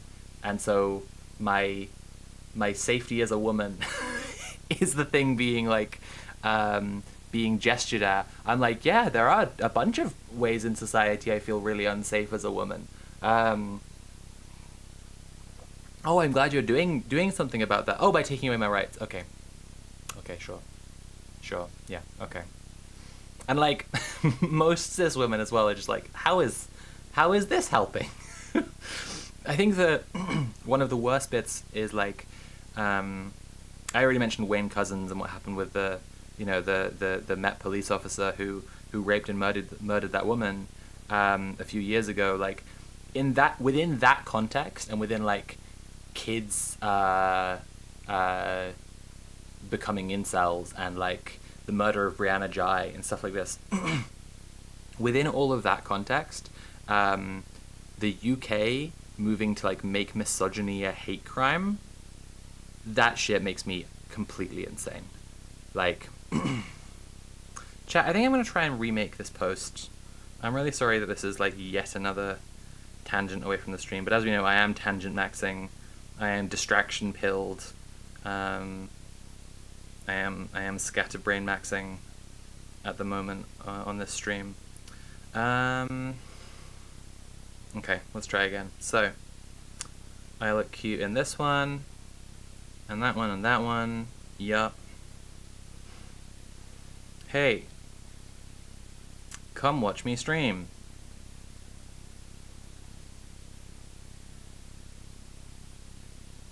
I'm so good at self-promo. I'm absolutely crushing it right now. By diverting my stream for me to write a post to promote my stream so that people will come through and use command tip to donate to my stream. This is wretched content. This is the worst. Okay, and post. Okay, now hopefully that will actually upload this time. Tori Kabori says, here's my theory of the article. Maxing was showing up on the Twitter feeds of the Atlantic team. Someone noticed that they could get some SEO with an article about it, so this guy volunteered to write it. It has a very in this essay I will vibe IMO. Yeah, I think that's pretty valid. I think that like, oh no, it didn't work. Chat, my post didn't post. And then it says try again, but there's no actual way to try again. I hate Tumblr so much. Okay, I officially give up. Okay, Tumblr doesn't want my post. Tumblr can't have my post. That's fine. Yeah, I think this is like something that strikes me a lot about the writers of in conclusion, maxing is a land of contrasts. It's pretty good. This strikes me a lot about like writers for The Atlantic or the New York Times or whatever, when they're someone who's like a retained writer and they regularly submit op-eds to places. You know, they're part of the takes industry. They have to have a take to pay their rent. And then like, so explaining this recent trend is an absolutely classic form of liberal slop take. Okay, we are going on to more discussion of tech, of social media. We're going to look at a New Statesman article next, and then we're going to pivot away from the slop and look at hopefully some pretty good opinions. That's the hope anyway. And I might look at some Cory Doctorow stuff as well. So I've got some Taylor Lorenz and Cory Doctorow for after this next Lib Slop article. And if we get through all that in good time, we're going to watch Ezra Klein on the topic of, is Iran winning? Which, like, I haven't seen all of it yet, but I've seen enough of it to know it's, like, quite a funny episode. Alright. This one will probably make people fairly mad. That's my nuanced prediction about this article. I hope people know that like my aim with Lib Slop is not just like make people mad, which like I really want other people to gain a way to pause. Yeah, I guess a way to pause like what's being done in our media environment. It's just that like, oh, it's bad. a lot of the time it boils down to, it's quite bad, which is, you know, it makes it hard to get around. Oh Christ, I'm trying to reformat this. If I seem distracted, it's because I'm trying to shuffle around my windows on the other screen. I think I need to just close all the other windows behind there. There we go. Okay, cool. If Tumblr is on AWS, it might be because 2 AWS data centers got destroyed by Iran today, says BRAD. That's sick. Can we see a source for that? Can you link that somewhere? Can you link that in chat rather? I would be surprised if data centers in the AWS data centers in the Gulf had any effect on global data center or in global AWS continuity of service. Like, okay, over here. Iranian missile blitz takes down AWS data centers in Bahrain and Dubai. Amazon reportedly declares hard down status for multiple zones. Okay, here we go. Iranian strikes on AWS data centers in Bahrain and Dubai have disrupted services that the company declared multiple zones in the region. There we go. Multiple zones in the region to have hard down status, meaning the affected areas are completely unavailable. According to Big Technology, AWS issued an internal memo stating that operations in the two data centers have been disrupted and that it's working to migrate affected clients' workloads to other regions. The IRGC has conducted strikes against AWS sites in the Middle East since the start of the war in early March. These two regions continue to be impaired, and services should not expect to be operating within normal levels of redundancy and resiliency, the internal memo said, according to Big Technology. We are actively working to free and reserve as much capacity as possible in the region for customers, and services should be scaled to the minimal footprint required to support customer migration. The AWS sites in the Middle East each have 3 compute zones, with both data centers reporting hard down and impaired but functioning zones. More importantly, the company said in its internal communications, we do not have a timeline for when DXB and BAH will return to normal operations. Oof. God damn. That's wild. Row the Fair Thing Lion says, I'm pretty sure Tumblr's servers are in hell. Do you mean that they... Sorry, just to clarify, do you mean that they're struggling with stuff today, or do you just mean that Tumblr sucks?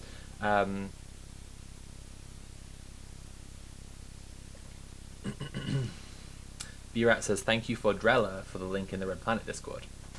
Very fair point. We're back over here. Okay, we're going to look at this New Statesman article. As you may know if you're a long-term viewer of the Liberal Slop stream, the New Statesman is a particularly detested Liberal Slop publication of mine, because it's the paper of record of the Labour right. It's very deeply evil, and it's entirely in line with their entire shtick, that in the discussion of social media and the way that it's influencing people's behavior and ideology, they're just like, yep, we should just make it so kids can't have social media anymore. This, I think, is an important point at which to consider what under 16 social media bans look like in practice, because what they look like in practice is ID checks, and every country that makes this move, like, we're going to make sure that kids aren't on social media being exposed to dangerous stuff, it immediately manifests as you need to have your government ID aligned with the stuff that you're looking at online. And that, if we're doing basic posyword here, like if we're doing basic like what the outcome of this ideological line is, the outcome is mass surveillance. And yeah, I think that's like a relevant thing to talk about and consider just for a second before we go into this, because the way that technology seeks control is by inserting itself between you and the elements of your life, right? Like, when you see someone in real life and talk to them, you are having an immediate interaction, right? When you have to text them, you are engaging with something that's been mediated, right? Your interactions are being mediated socially. You are engaging with social media, literally. And like, it's not just that it's like media that you share socially, it's that like the phone a piece of technology, and therefore like something controlled by capital and gated away behind capital, is mediating your interactions with the world. They are no longer immediate. They have to pass through technology. Something Cory Doctorow I saw saying earlier was about, and I think this is a great example of exactly this. Like a farmer who has to pay a $200 service fee to John Deere to get a John Deere specific technician to come out and like basically just put access codes into his tractor so the tractor will run, because the tractor has to have had like its regular checkup by the John Deere technicians, and there's not actually anything wrong with it. It just has to have the access codes put in, right? That's John Deere, inserting technology between the farmer and tractor so that they are paid this like completely ridiculous rent-seeking nonsense fee.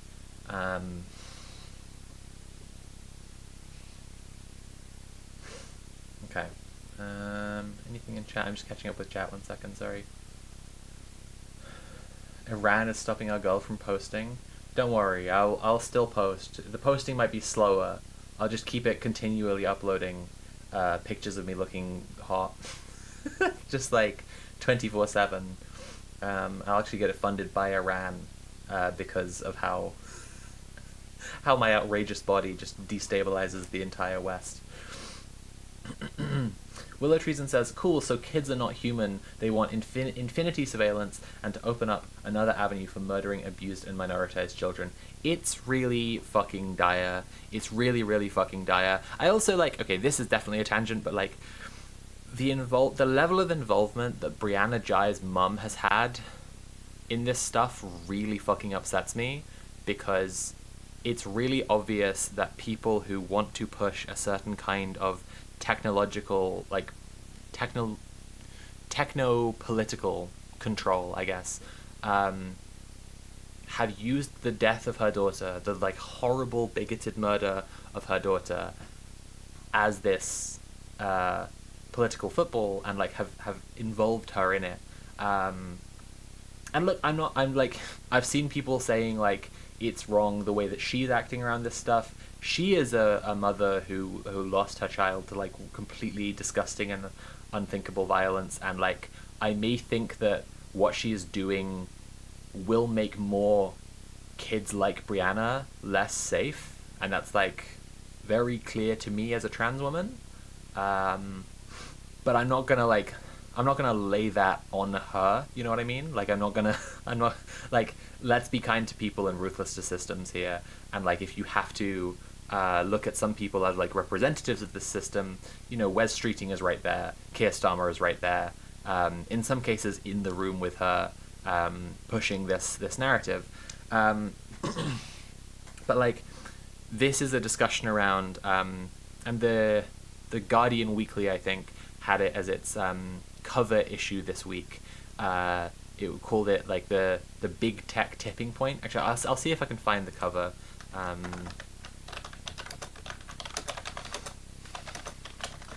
Because this is all about the big ruling. Pardon me. I've gotten really anxious today. I don't know why.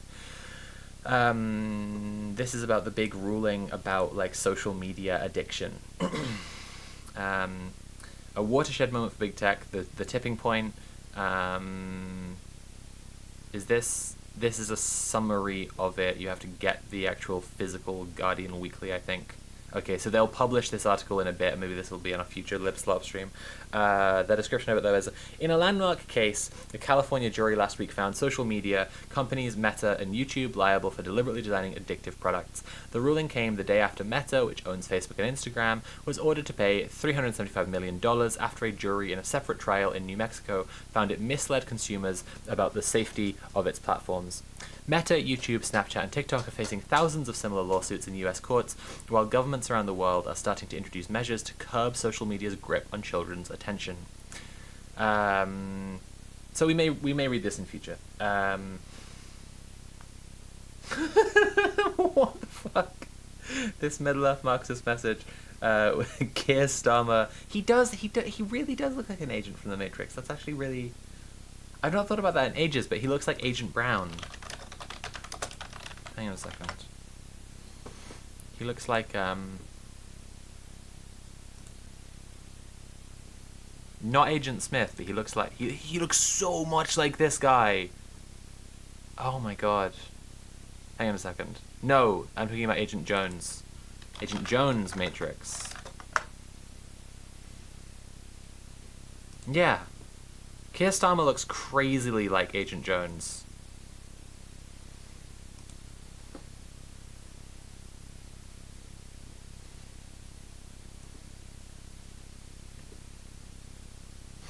Alright, there aren't that many pictures of him, because he's not in it that much, I guess.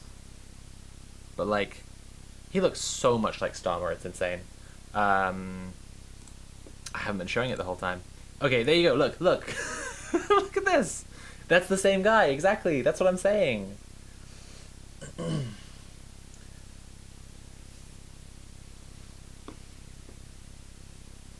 Like, even in side profile, he looks quite a lot like him. Just like, that's just Keir Starmer. Completely insane. They just got an agent from the Matrix to come and be the fucking Prime Minister. Oh my god. Okay. So this was the cover of the Guardian Weekly, but we don't have the article right now. We're gonna read the New Statesman with the article. Of course we should ban kids from social media. Yay! Yay! The opponents of restrictions for under 16s miss the point of health policy, by Ian Holdroyd. History was made in 1923 as Nancy Astor stood to speak from the green leather benches. The first private member's bill introduced by a woman forced Parliament to confront a question that may seem familiar. Should children be allowed access to something that can be fun and socially lubricating, but also addictive, toxic in high quantities and capable of shaping lifelong habits? Astor's bill passed. Parliament banned the sale of alcohol to anyone under 18. A century later, Westminster is asking a similar question. Can I just say, like, how much, like, stacking the deck it is to be like, social media is basically alcohol, right? And we all agree that going into this article.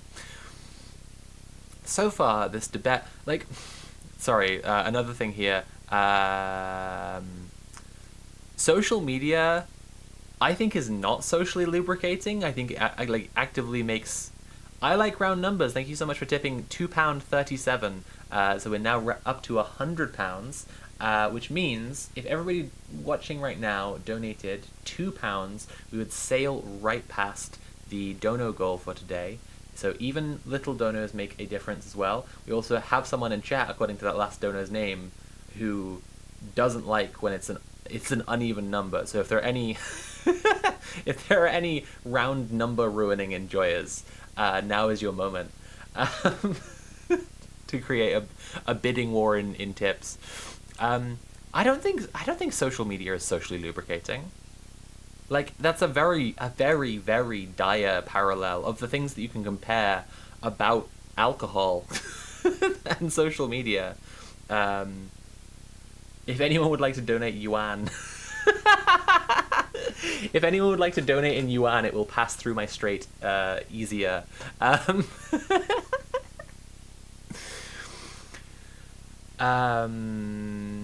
So far, this debate has centered on the children at greatest risk, the 1 in 7 in England who the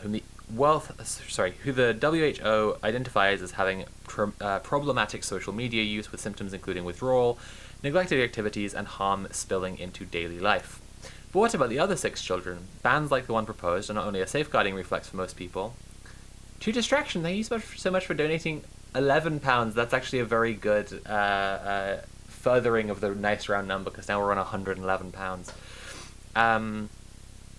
Now it would only take £1 donos from everyone watching right now to reach the goal, just saying. Bans like the one proposed are not only a safeguarding reflex for the most vulnerable, they are broad public health interventions. What also matters is shifting the baseline for all and helping every child in a small way. Instead, we are governing by screenshot. Draw to the instead we are sorry what? Instead, we are governing by screenshot, drawn to the most clickbait cases and away from the wider reality of childhood under social media. Once we zoom out and see the fuller picture, rather, the case for action grows stronger. After a Lord's amendment put the issue to the chamber, MPs' focus quickly moved to social media's sharpest harms. Grooming, sextortion, criminal exploitation, even children smoking spice were all referenced. In contrast, only once did a broader case for a ban flicker into view before the debate swung back to discuss the mental health crisis.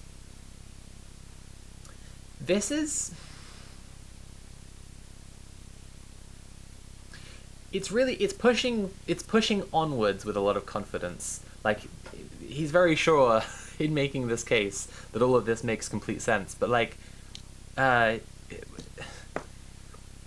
lot here I think needs a lot more like backing up. Like, kids were smoking spice before. Like, I think a lot here needs like unpacking, I guess is the word I'd use, rather than just saying this stuff and moving forward with it. Like, also, kids who are less able to communicate are completely vulnerable to grooming and sexual exploitation and criminal exploitation. Like, these are actually not good reasons to like make kids less able to communicate. This is once again missing things that are very obvious if you're actually taking topics seriously, like that, abuses of children are statistically far more likely to come from someone who is. Thank you so much to Distraction for the £12.45 dono, making the number 12345. I really appreciate that. Everyone, please remember to consider supporting the stream if you're enjoying the stream. Like, what was I saying? Kids facing harms, it's most likely to come from the adults around them. The best remedy to this stuff is healthy spaces for kids to go in real life and have a good time, ideally safeguarded by responsible adults to some degree. It's just like shockingly obvious what could be done to make kids be less on their phones and having a nicer time overall. And like, I do think that there's this ongoing joke about the UK that like there is one button in 10 Downing Street and it just bans something. Just like any issue comes up, it's just like you hit the button, you ban it. And I'm trying to like not fall into exactly this limey brain about this and go like, there are some things that we should ban about social media, but like there are some things to be concerned about social media, that in terms of like child safeguarding, I would like to see like some kind of thoughtful way to tackle like kids engaging like with each other and with adults sexually through the internet is like a thing that we'd like to okay, I'll bring this over here because of back reading ahead.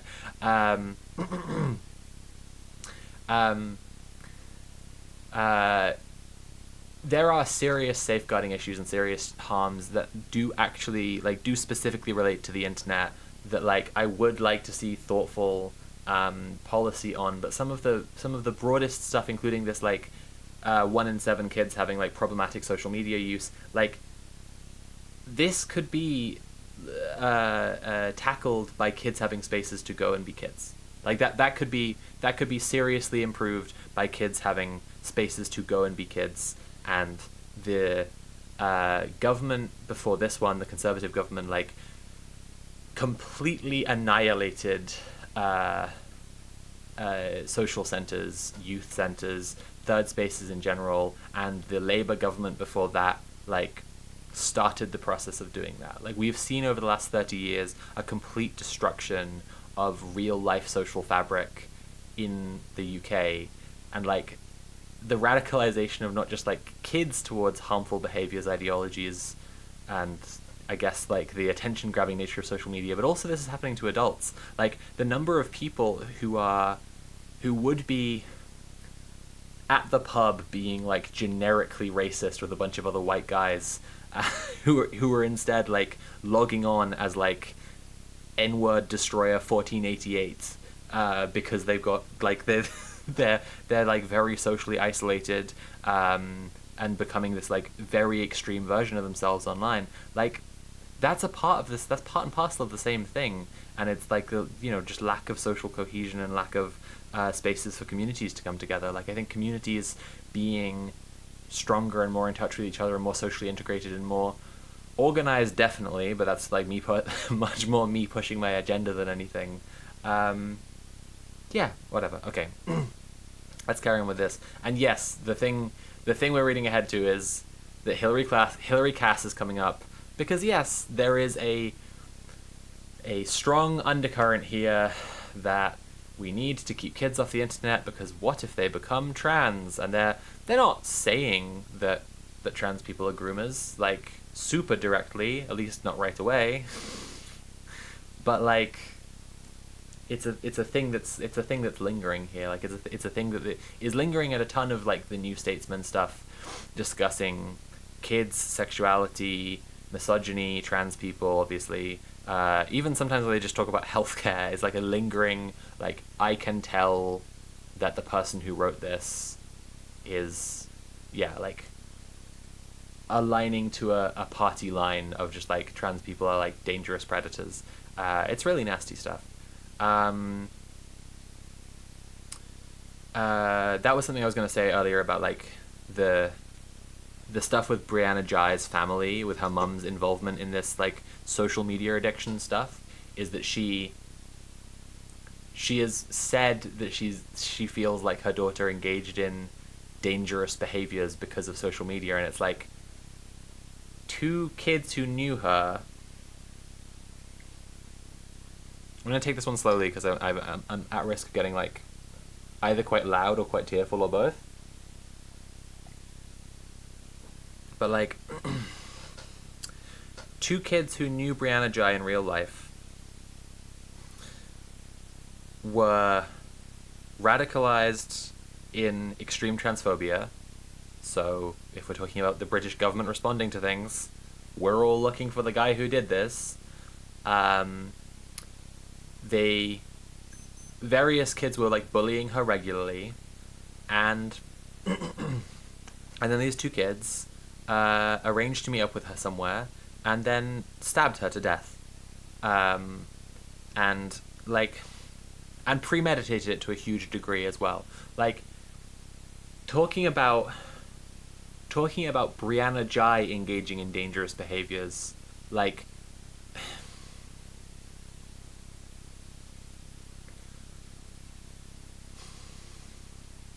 other than not going out to meet them, I don't know what she was supposed to do differently. Do you know what I mean? Like, also, like, teachers knew about her being bullied for being trans and didn't do anything. Like, there are so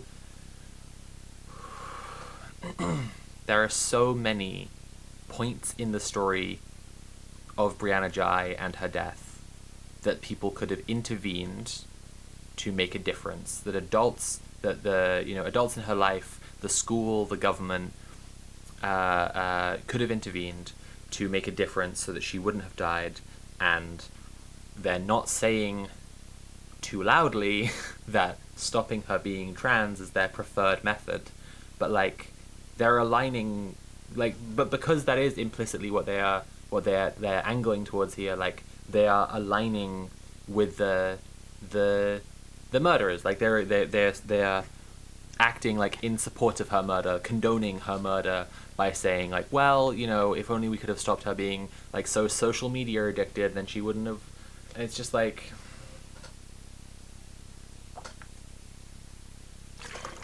it's some of the most disgusting conceivable victim blaming, like blaming a teenage girl for her own getting stabbed to death.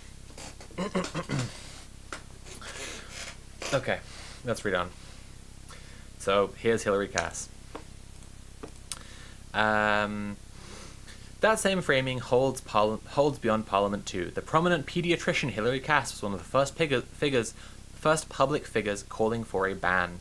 If children with nut allergies were dying after exposure, she argued, we would not tell parents to wait patiently for more evidence. It is a powerful and accurate analogy, but it pins the argument to the grounding of acute risk, a number of catastrophic outcomes demanding immediate protection. Such outcomes are real, serious, and deserve urgent attention, but they are not the whole story. Social media is not like a nut allergy, with an occasionally life-threatening impact on a small number of children. It is hardwired into the daily lives of almost every child. Its effects are broader, cumulative, and more insidious than this framing allows. If you watched a group of 13-year-olds spend their break time knocking back cans of Carling, it would be bizarre to discuss an alcohol ban only in terms of stopping some of them developing alcohol poisoning. You would want to know what it was doing to all of them, to their concentration, their relationships, their social development, their bodies.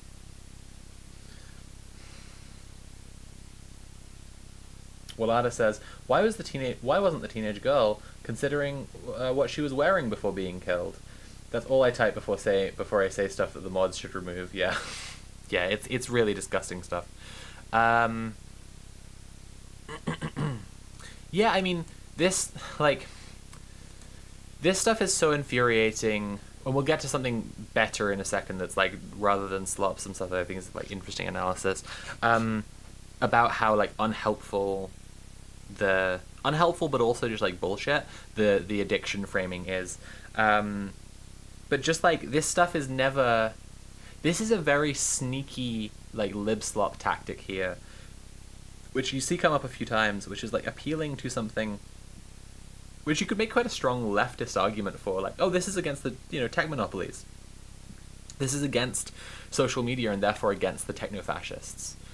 But it's not just like it's a moral case because of child liberation, but there is that too. But it's also just like who this is actually giving power to ultimately is the techno-fascists. Like, this is what I wanted to talk about with the collapse of empire and tech at the moment. Oh, I might need to get another drink in a second.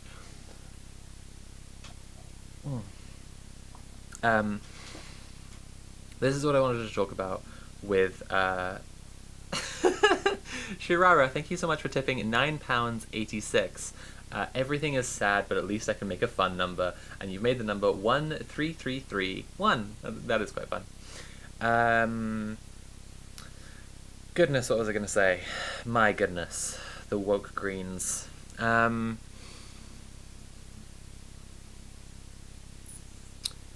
Sometimes you see stuff pop up that the liberals are pushing, and this seems to align quite well with leftist stuff. As I was saying a minute ago, like I do think there are some real harmful things going on in the world of kids being on social media, and obviously we are against the power of Silicon Valley techno-fascists.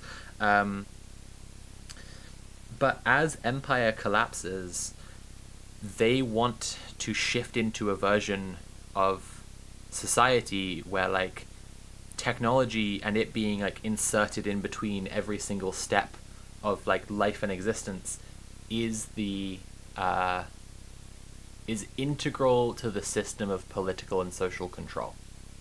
And that's what Palantir is, right? That's what all this stuff, a scary point I've heard raised is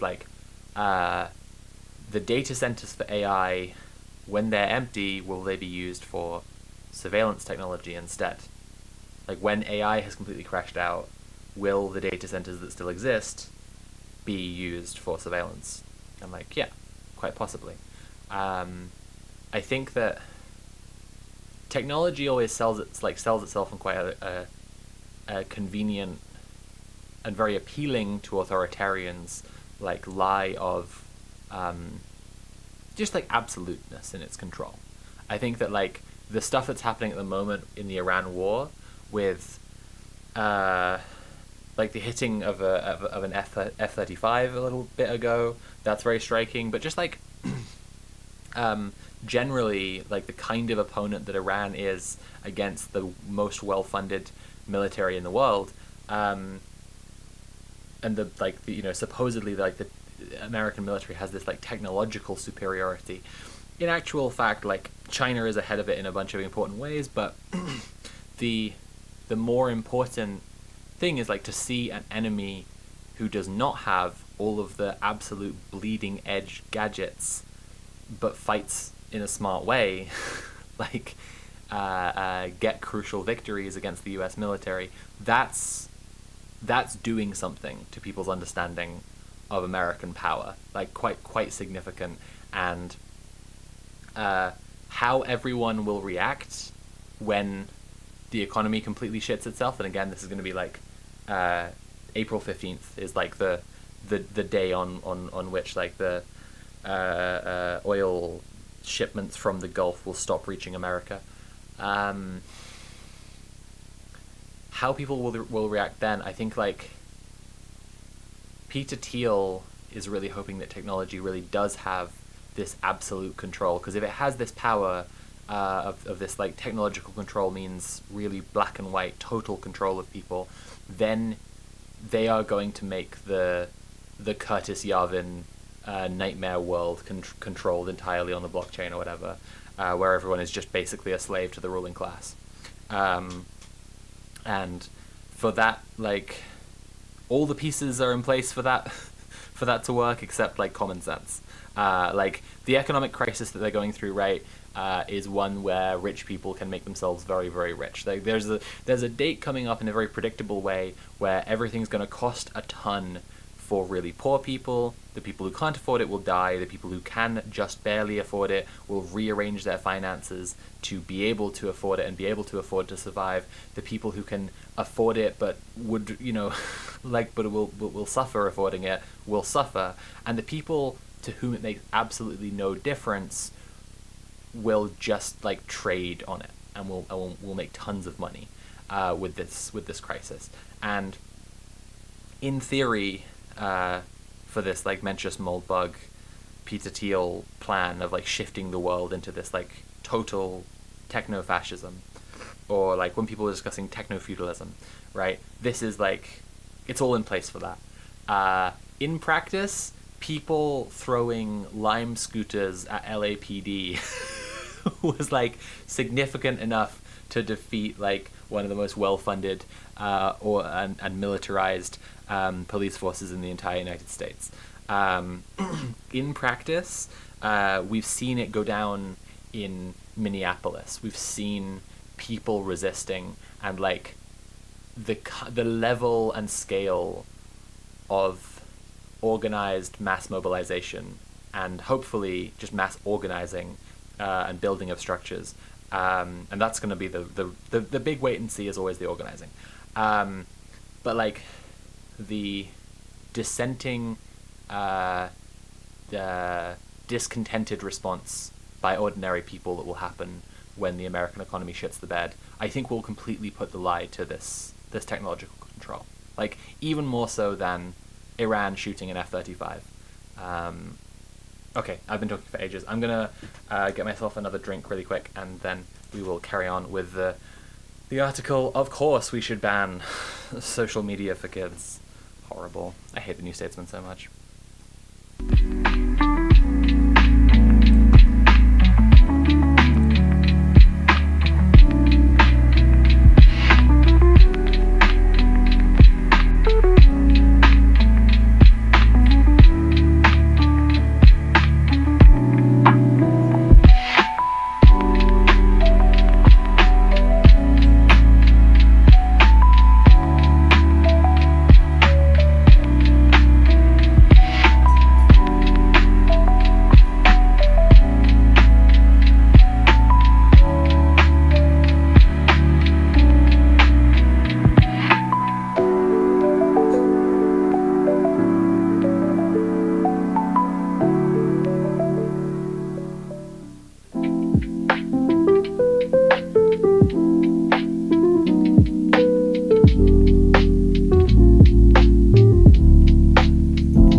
really hate this one so much. Okay.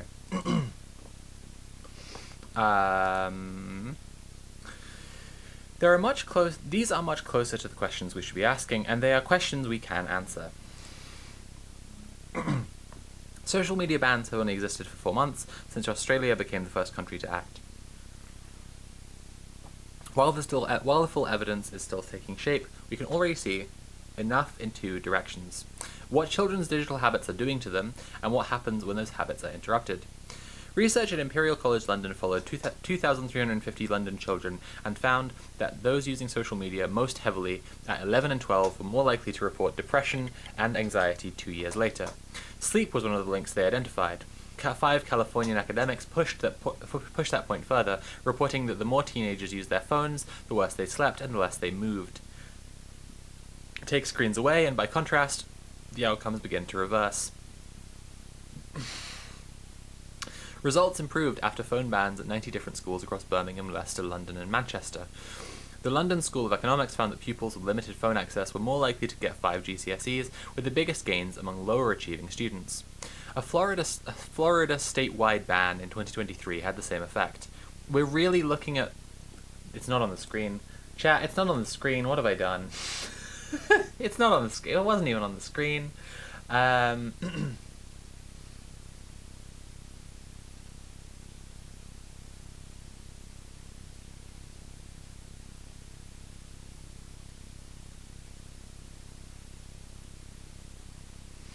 Okay. Sorry, just... okay. Well, wait. I'm gonna restart the paragraph again, but they're comparing moves here to moves in Florida, and I'm just like,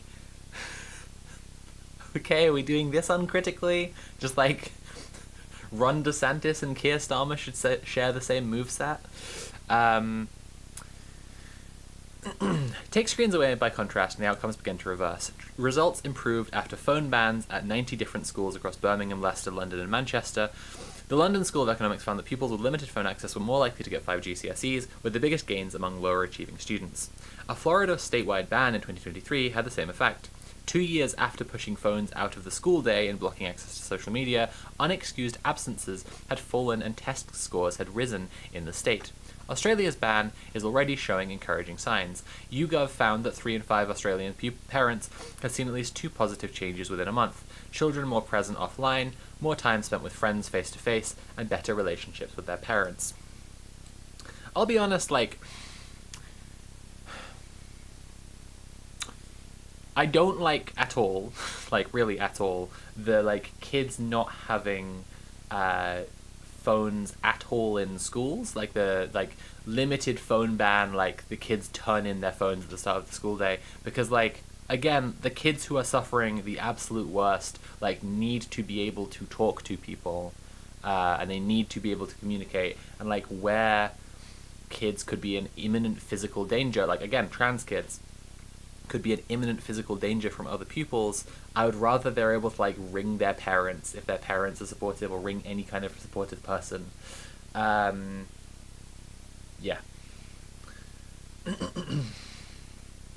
Willada says, how much is better to their parents, just them listening to their commands better?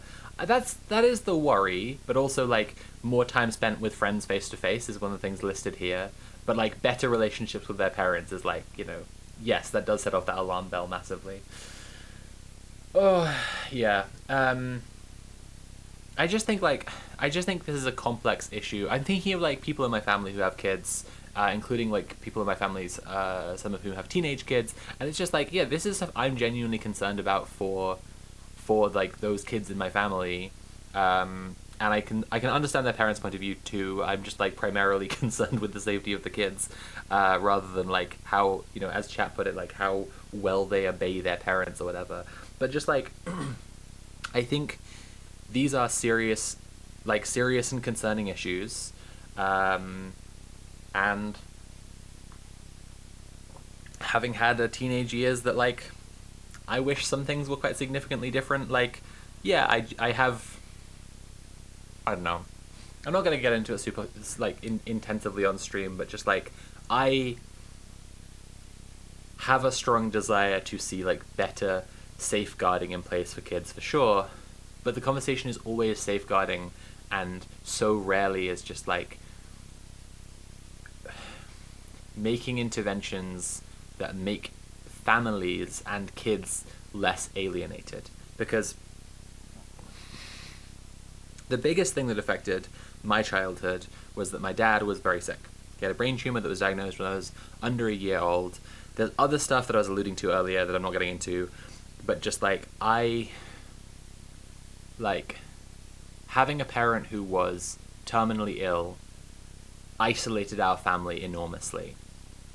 And if we had been in a society where like being in community with your immediate neighbors was more normal, like we all would have gotten through everything better, including him, including my mom, including the kids.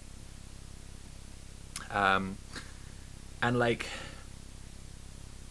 yeah, I don't know. It's just like, there are real reforms that you could make here that have... People love a, like, targeted politics. This is the whole shit, like, Keir Starmer's on, right? It's like, surgical politics. Like, it's, you know, it's all about, like, having the perfect solution to the problem as presented to you. But this is a core part of, like, manufacturing consent and how the media manufactures consent.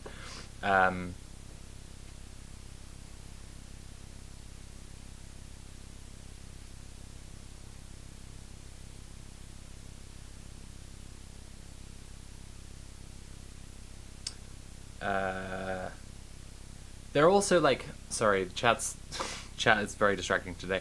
There are lots of positives I felt from being very online as a kid, and I know that like emotionally my experience of it was like, this is my main way to connect with people online as a kid, because I was in a very like isolated situation.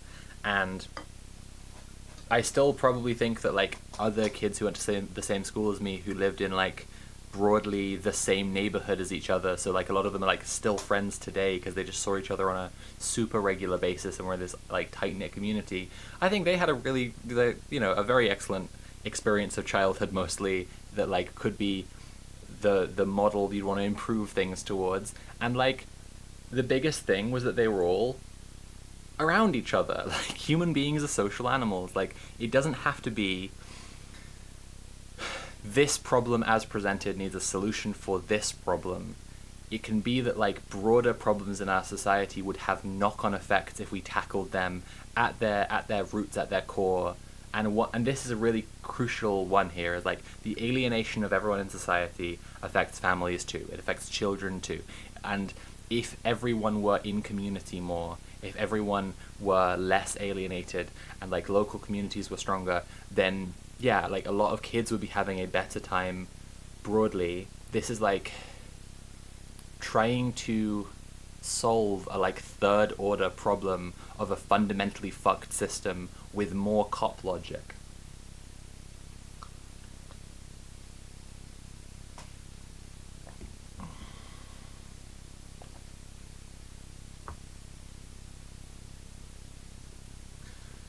We'll carry on with the article. 2 paragraphs left. We might note that the academics are not the only experts worried about what technology is doing to children. Meta's Mark Zuckerberg, Snapchat's co-founder Evan Spiegel, and YouTube CEO Neil Mohan all reportedly take measures to limit their children's screen time. All of this points to the wider gains that a ban could bring. Not only shielding children from the most extreme harms, but also improving the conditions of ordinary childhood through better sleep, more movement, stronger attention, easier learning, and fuller lives lived a little further from the screen. A ban is about the environment children grow up in, and the adults that environment helps to make. It's about the future doctor at your side, the future doctor at your bedside, the teacher in your grandchild's classroom, the prime ministers we have not yet met. MPs are not only voting on how to prevent harms, but on the conditions that will shape a generation. So, chat, give me your thoughts. What do you think of this article? I've been sharing my thoughts, I think, pretty continuously throughout. I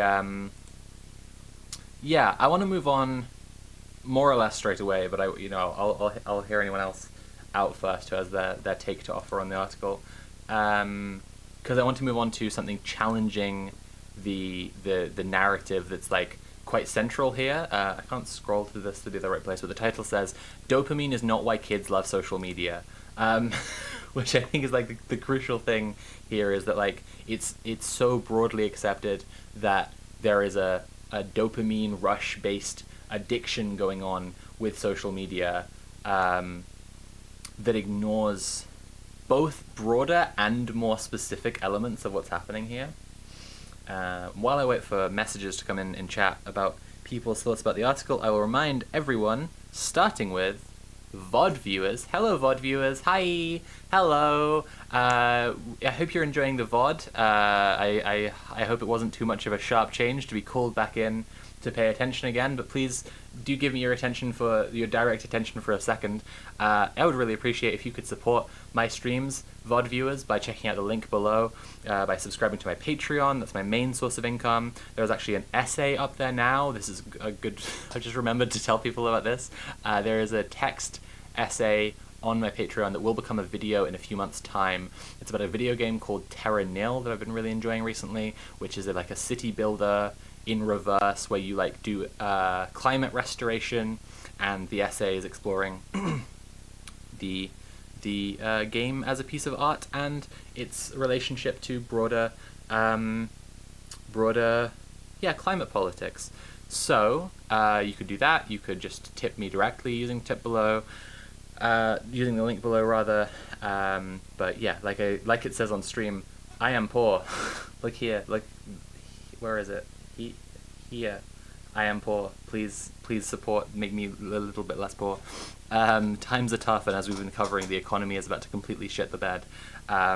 So if you are one of the regular VOD viewers who has these VODs on while you're getting up to whatever, and you have a bit of money that you could regularly give to support me, I would really appreciate that, because I know the VODs get quite a lot of views and quite a lot of comments by people who really enjoy them and who maybe don't consider that they are also enjoying the stream.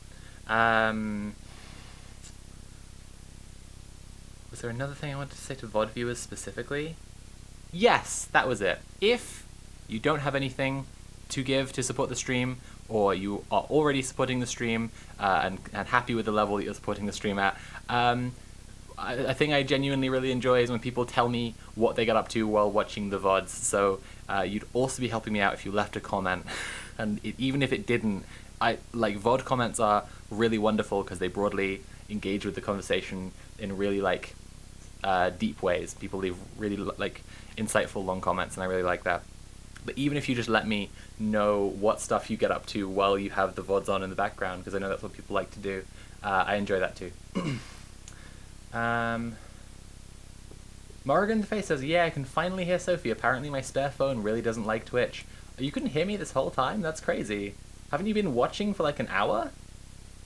That's wild.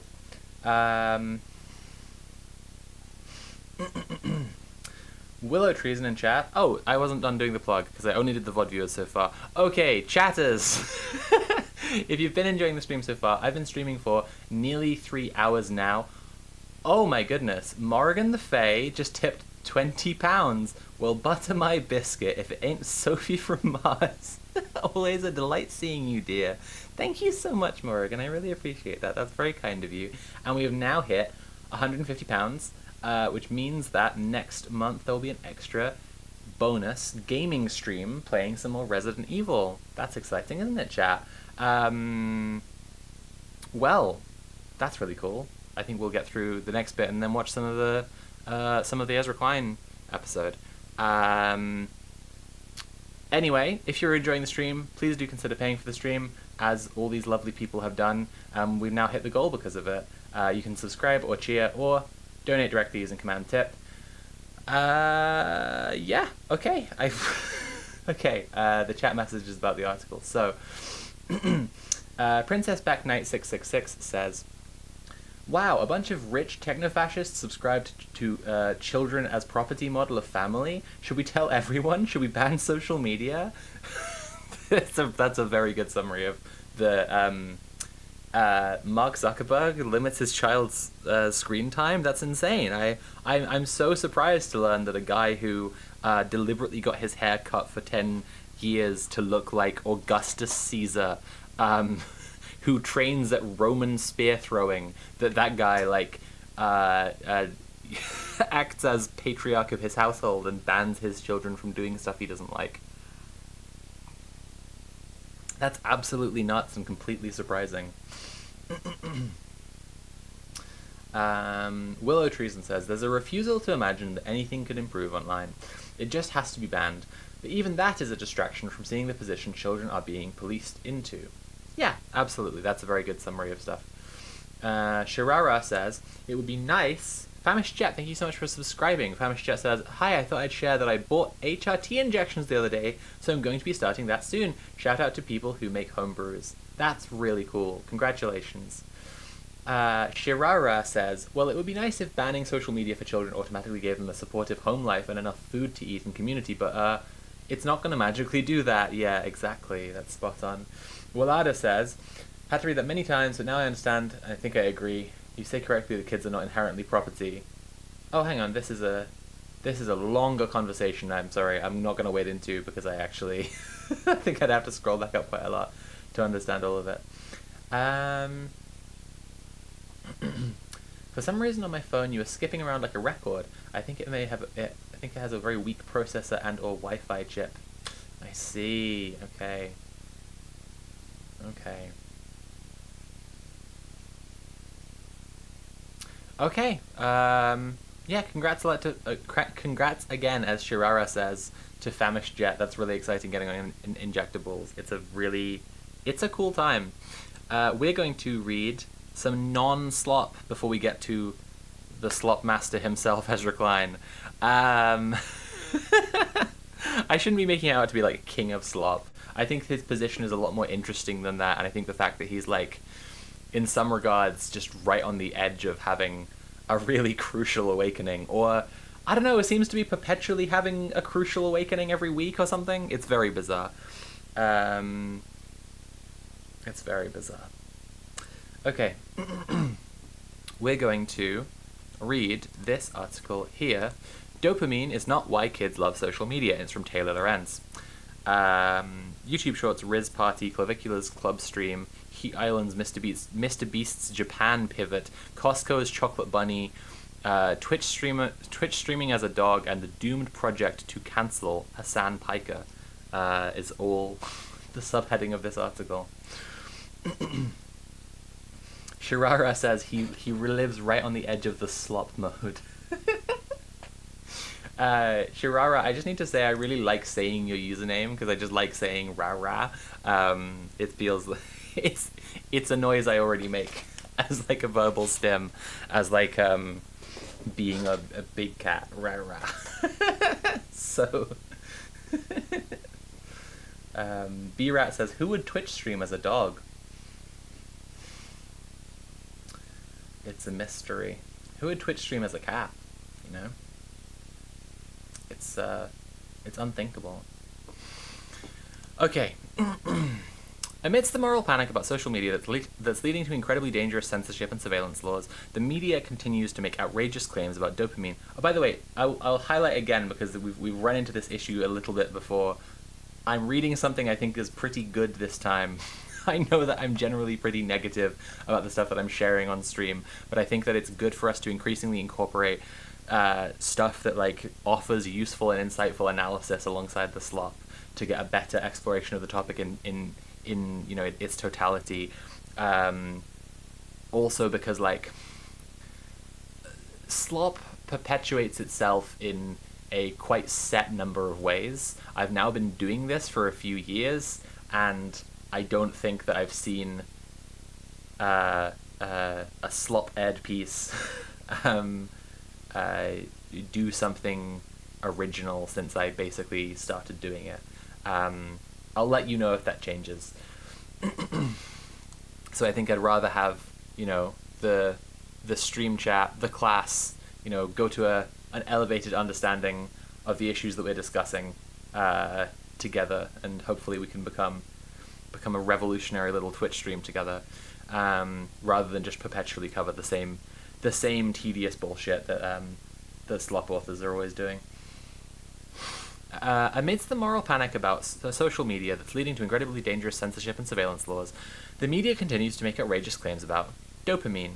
The Guardian has called for mass online ID verification to break kids out of social media dopamine loops. And outlets like the New York Times have published bogus pseudoscience comparing social media to cigarettes. So that's cool, isn't it? That's pretty cool, isn't it?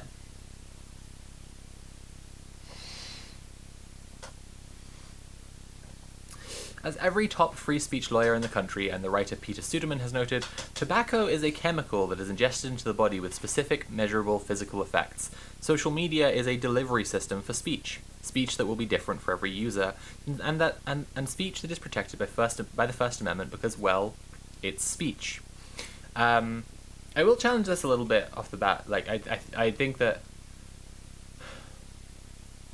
we're gonna get deeper into it, but just like what we should try and hold this against is not very shitty false equivalencies like tobacco. We should hold this against gambling addiction, right? Because like gambling addiction, it's not the winning money part of it that makes it, like, it is people can become addicted to behaviors. People can, like, addiction isn't just a neurochemical process, right? It's a psychological process in many cases, or that's a factor in all cases, or whatever. And like the way that people become fixated on only one way of achieving pleasure, like it's the only thing that they will do, it's their fix, is a core part of addiction to acknowledge.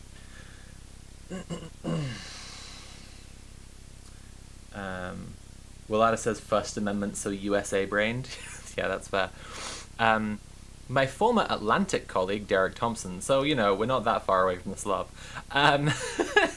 wrote similarly last week explaining that social media isn't a toxin that we can isolate and test and ban. It is an information delivery system, a relentless, inescapable IV drip of news, connection, outrage, friendship, conspiracy, solidarity, and garbage, whose effect on any individual depends entirely on what's in the drip. Now that analysis I like quite well.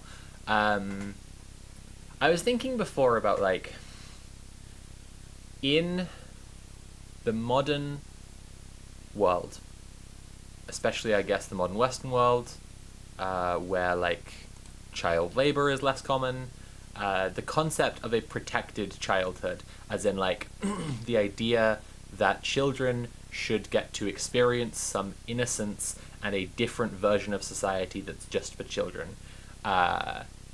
It's a relatively recent in all of human history, like, invention, but I think we'd have to pause quite carefully, like, how does that relate? If you were making policy around tech, like, do you want to veer towards kids should have a protected experience and therefore, like, a different experience of the internet here as a, you know, a microcosm of society more broadly, or is this, or, you know, like, how should you approach this? My instinct is like, no. Like, my instinct is like, no, that's immediately going to lead to, you know, yet more, like, policing of kids, because you're effectively describing, like, the padded cell of, like, the children's internet. Like, it's a safe, soft play area, would be the immediate pitch for that sort of thing, but it's just like, nah.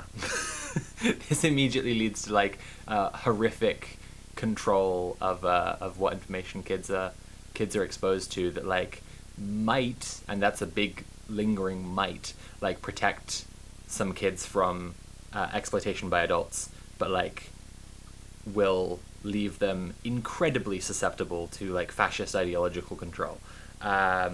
Also, it would just make, like, an incredibly, like, and I think this a ton about, like, all social media stuff, like, all social media ban attempts. It creates an incredibly, like, hot market for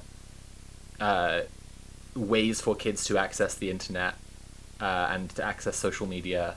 Like, a lot of kids, like, despite the misery that kids are having, like, the miserable time kids are having their childhood while social media exists, like, a lot of kids do want to be on it, because obviously, like, FOMO is very significant, especially to teenagers. Alice, welcome to the stream. It's lovely to see you here. Alice says, I mostly see social media's harm compared to junk food. Feeds have low quality, unnutritious information rather than enriching information. That's an interesting comparison. That's quite interesting. But again, like, so we were just talking earlier about incel shit, and I think, again, there are just so many questions, I think, being applied to the internet as if this is an issue of the internet, where, like, kids spending too much time on their phones and being really isolated from the real world is an issue of there not being places for kids to go in the real world, and, you know, and, like, kids getting incel ideas is an issue of society being patriarchal and misogynistic. Like, these conversations are always missing. Okay, we're going to carry on with the article, which is making the case that it's not dopamine that's the issue. It's not an addictive mechanism.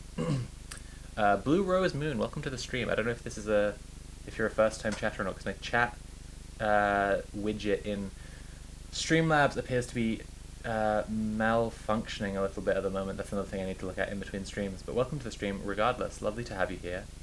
Shirara says, reminds me of the book banning crap where they don't want kids to read about bad things, but then it's like, don't you want the first time your kid experiences something to be by reading about it, and then you can talk to them about it rather than by directly experiencing and not have anyone to talk to about it? Yeah, I mean, of course, right? Like, but this again is a place where we are having policy discussions in the UK or in liberal parts of America, and they're explicitly comparing to, like, in that last article, they're explicitly comparing to Florida, and it's like, oh right, we should have the same approach as Florida. That's okay, sure. Blue Rose Moon, I've been in a few streams. I lurk mostly. Lurking is very valid. Lurking is it's okay. You do not have to be the chattiest person here. Okay, we are back on the article. New York Times opinion section also ran a piece attempting to make this distinction, titled "Don't Cheer Too Hard for the Facebook Verdicts." Oh, we probably should have read that today, to be honest. They write, a social media site isn't a bottle of alcohol or a cigarette. It's not delivering a drug, it's delivering speech. Sometimes that speech is silly and harmless, sometimes it is toxic and harmful. Sometimes it's educational or inspiring, but it's all speech, and in America, speech traditionally can only be blocked, censored, or regulated in the narrowest of circumstances. There's so much Yankee brain going on here. Absolutely relentless Yankee brain. It's all about speech, and it's all about the First Amendment. Still, proponents of censorship and mass surveillance laws claim there's some magical way social media is providing dopamine that makes the content uniquely addictive and worthy of mass government censorship. Christopher J. Ferguson, a psychologist and researcher who studies this topic, wrote about how delusional these claims about dopamine are in a fantastic piece for Real Clear Investigations. Quote, there's a problem with this scientific-sounding explanation for an alleged explosion in addictive behaviors. It is not supported by science. Solid research connecting dopamine spikes to drugs and alcohol, that is, the capacity of one chemical to ignite another, has not been shown to occur in similar ways with other behaviors. Drug use is fundamentally and physiologically different from behaviors that do not rely on pharmaceutical effects. This has been confirmed in humans. Technology, such as video games or social media, simply doesn't influence dopamine receptors in the way illicit substances do. Experts say what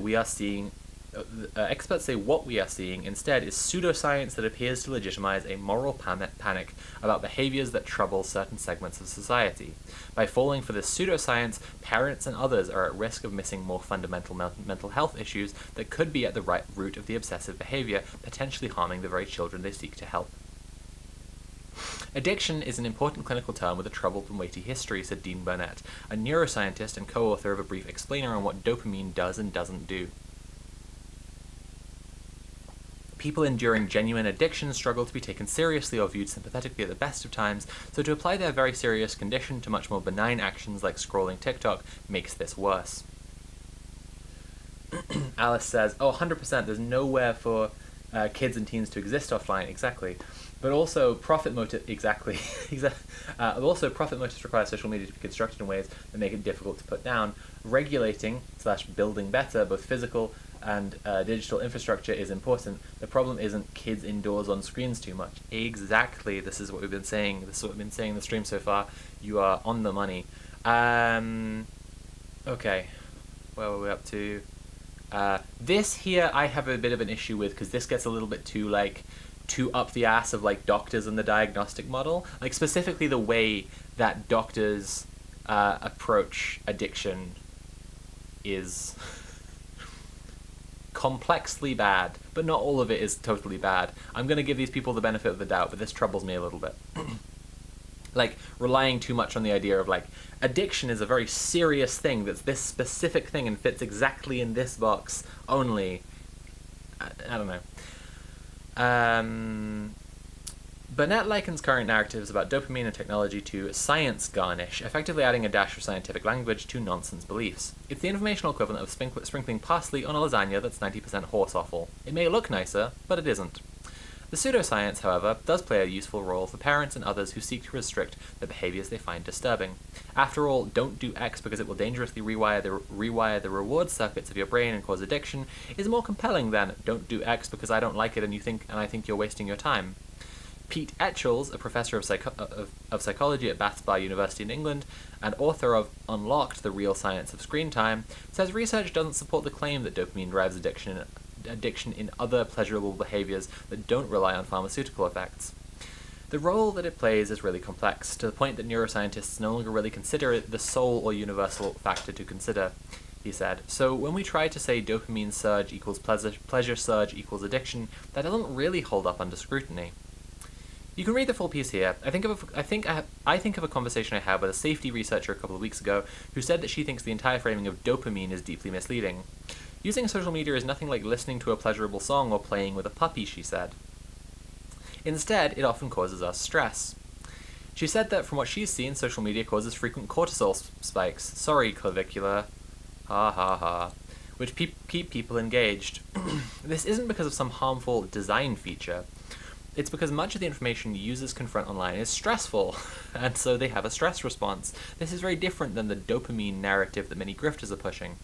I like this point a lot, actually. I think that, like, people feeling like they're missing out if they're not on social media, or that, like, scary stuff that they need to be alert of. I think the mechanism that keeps people on social media is a lot more to do with, like, stress and trauma. But, like, that's missing the main thing here actually is that, like, all of this is trying to drive bringing in digital ID verification and, like, having a tighter control over everyone's use of the internet, because the internet is a massive informational resource and an ability, like, the infrastructure gives people the ability to communicate and organize en masse. And, like, just last year we saw, like, 4 social media organized mass demonstrations that turned into basically revolutions across the global south. That all had, like, incredible flashpoints of, like, the government trying to shut down social media. So I just think, like, it's very clear that, like, getting digital ID and, like, digital ID verification in place to monitor what people are doing online is a response to, like, how to the level of dissent that they know is coming and how useful people find it to be able to talk to each other in this way. But I kind of think to some degree that the genie's out of the bottle, and if they make it so that, like, if they make it so that everyone has to have digital ID too fast, they're just gonna, like, get a bunch of people who go onto VPNs, and if they try and make it, like, they try and, like, ban VPNs, I think they're just going to wind up with a lot of people who are, like, using far more shady and underground and fringe services to communicate with each other without the government watching.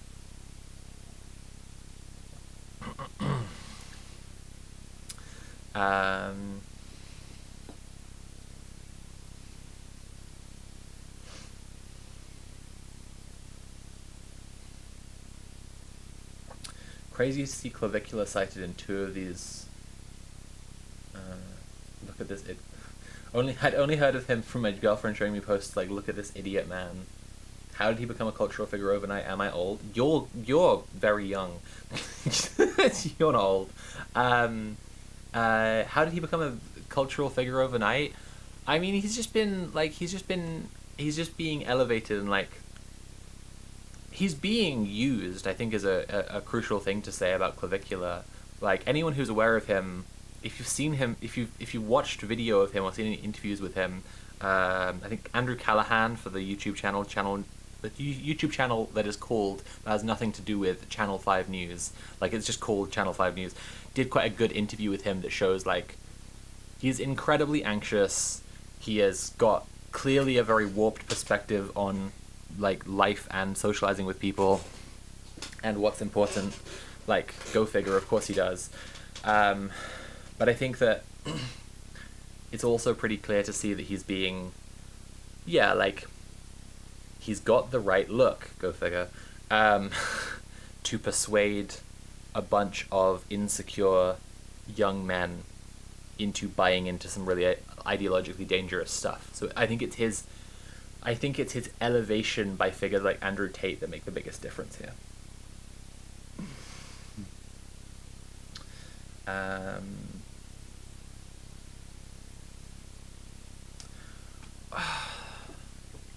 There was a chat, one of you has done something in possibly in Red Planet Discord earlier that I needed to thank you for. I can't remember what it was now. It's one of Vaudrella or B-Rat, so please take my generic thank you that I can't remember what I was going to apply it to. There you go. There's my generic thank you to either Vaudrella or B-Rat, but I appreciate you both. I had a specific thing that was relevant to what we're talking about, and I appreciate you. The weirdest, vaguest thing I've ever said on stream. Everyone, if you're enjoying the stream, I've been streaming for over 3 hours now. Please appreciate... Beck, please calm down. Please stay normal in chat.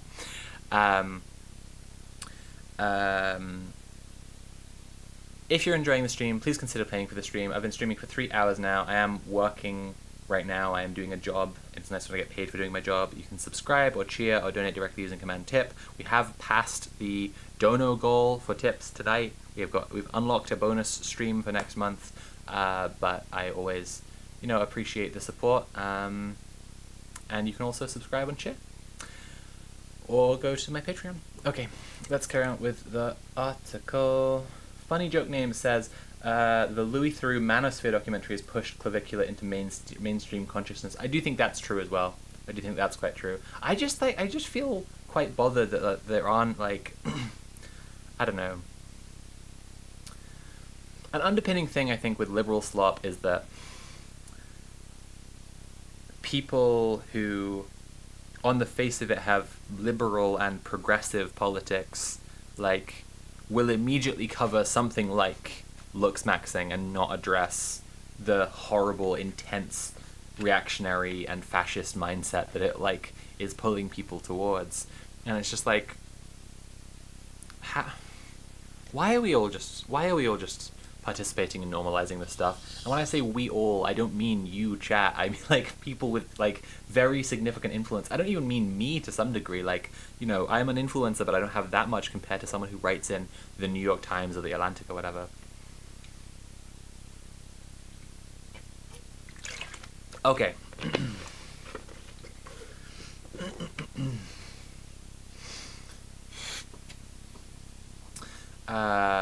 We are back on the article. There's not that much more to go through. Ari Cohen and Tyler Tone also highlighted a really good thread over on Blue Sky, where a user named lizardkey.bluesky.social basically asked the question, wouldn't a platform like Blue Sky, where there is no content recommendation algorithm and users can tailor their feeds to contain precisely the people and types of posts they want to see, be even more addictive? So here's the thread. The thought occurred to me when reflecting on how little I now use Facebook and how little I used to use Twitter as compared to Blue Sky, is that Blue Sky has a truly addictive algorithm.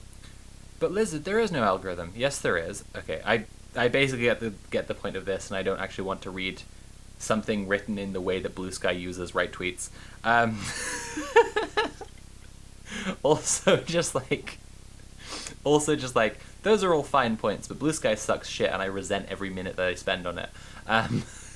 like, significantly worse website than Twitter used to be, made all the worse for, like, how much liberals think that it's, like, saving them from something, and is actually, like, making them so much worse.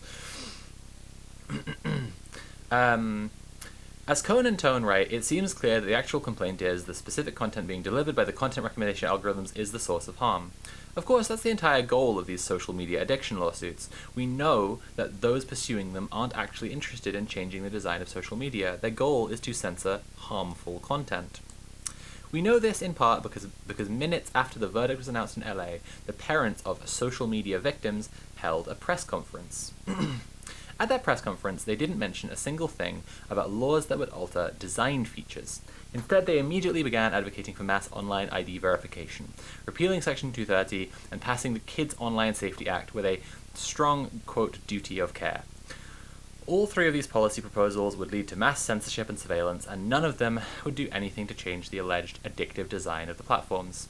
Cindy Cohn, former director of the EFF for 30 years, who has a great new book out called Privacy's Defender, went on The Daily Show last night and attempted to explain these issues to Jon Stewart. He didn't seem to really get it, and the audience clapped and cheered when the social media addiction verdict was mentioned, but she did her best, and it's worth a watch. I'd like to see specifically the audience clapping and cheering when she mentions the dopamine thing, because that sounds wacky. I have no idea what the Blue Sky drama is. It's not so much drama, it just sucks. I mean, it is drama in that, like, it's very, very cliquey, and people who are frustrated and powerless are taking it out on each other. It's the perpetual existence of drama rather than any particular one drama, I guess is what I'm saying. We're not going to watch all of this chat because we're going to go on to the Ezra Klein episode I've been highlighting. Very, very nice to see you. I want to point out for the people at home who can't see, she is wearing a Let's Sue the Government t-shirt.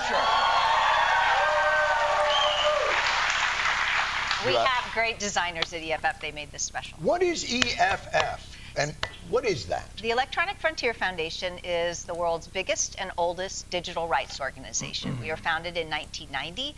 Our basic goal is to make sure that when you go online, your rights go with you. So we do things around free speech, around privacy, and around trying to build an internet that stands with you rather than against you. How did you know? It's so prescient. The idea, I'm thinking back to 1990. And the internet was, you had a little AOL disk, yeah?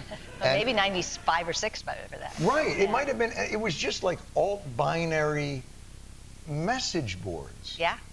How did you all have the prescience to see that this could be turned into a tool of surveillance and of government repression? Yeah, I mean, the founders of the EFF, John Perry Barlow, John Gilmore, and Mitch Kapor were...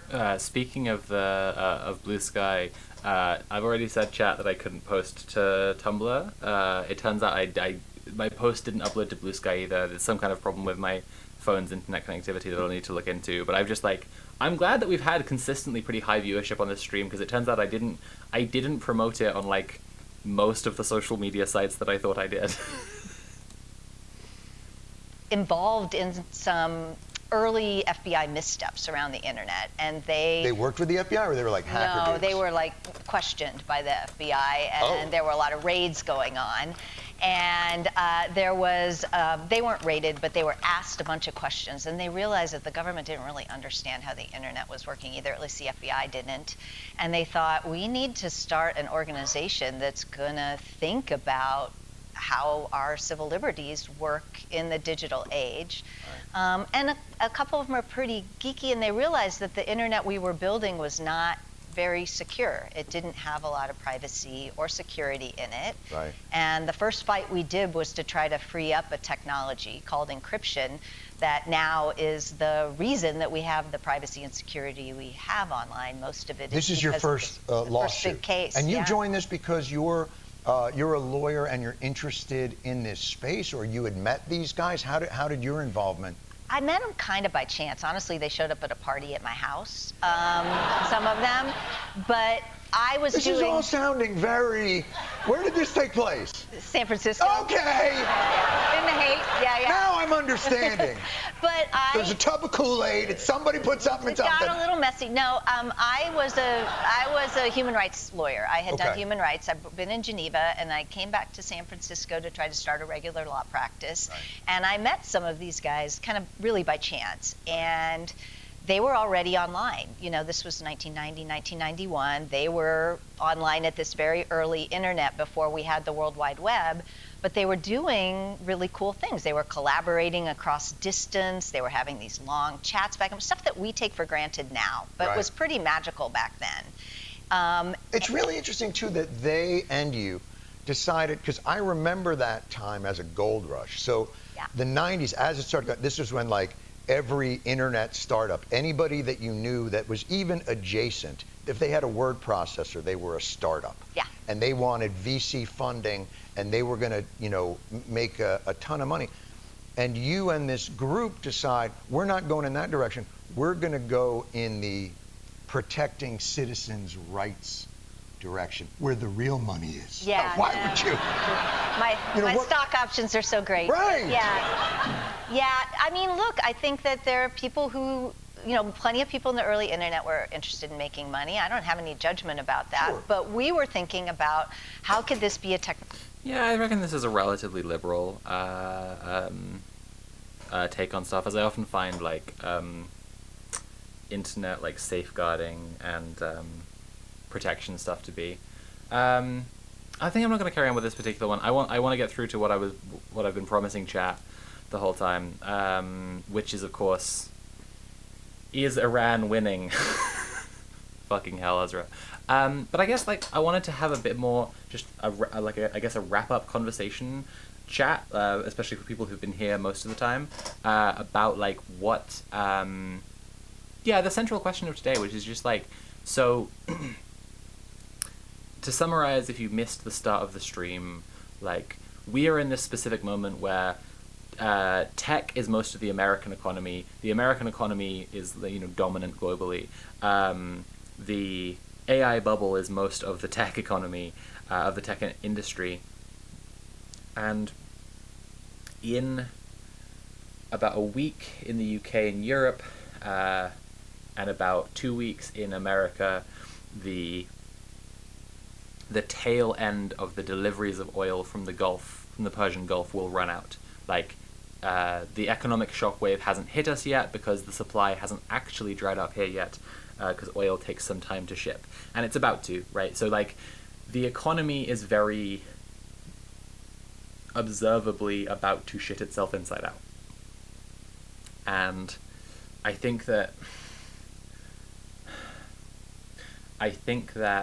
the moves towards digital ID verification and these kind of mass surveillance style or sort of policies being pushed, I think that's a part of what we can see, like, tech trying to implement greater political control as things become more and more chaotic and the empire and the, you know, imperial power collapses. I think that's, like, one clear thing we can see. But the broader question is, like, what do we think is going to happen? And I'm interested in your takes in this chat. What do we think is going to happen as imperial power continues to erode and collapse and just fall apart to tech? Because I think, like, the way it's been becoming more and more obviously fascist and monopolized and, like, a tool for oligarchs to have massive control in society, that's been a process that's been ongoing for a long time. And also it's, like, something of a first order effect. Like, this is something the ruling class will do with tech and always has done with whatever tech is available, like technologies are available to them, is, like, wield them to try to gain greater social control in response to dissent and chaos. That's, like, a fairly straightforward thing. But I think, like, when we're talking about something as participatory as social media, like, is it possible people will like mass abandon social media if like it becomes this really naked tool of fascist control? Like VPN usage in the UK absolutely shot up after they asked people to start verifying their ID. I haven't like, you know, uploaded my ID or a scan of my face anywhere online. But I was already a VPN user, but you know, I haven't done it. And I think that like there is an obvious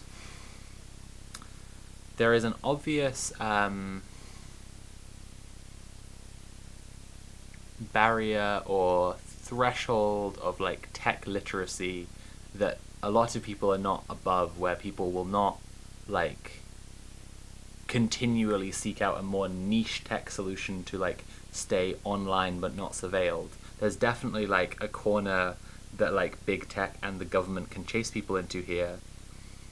But yeah, I mean, as opposed to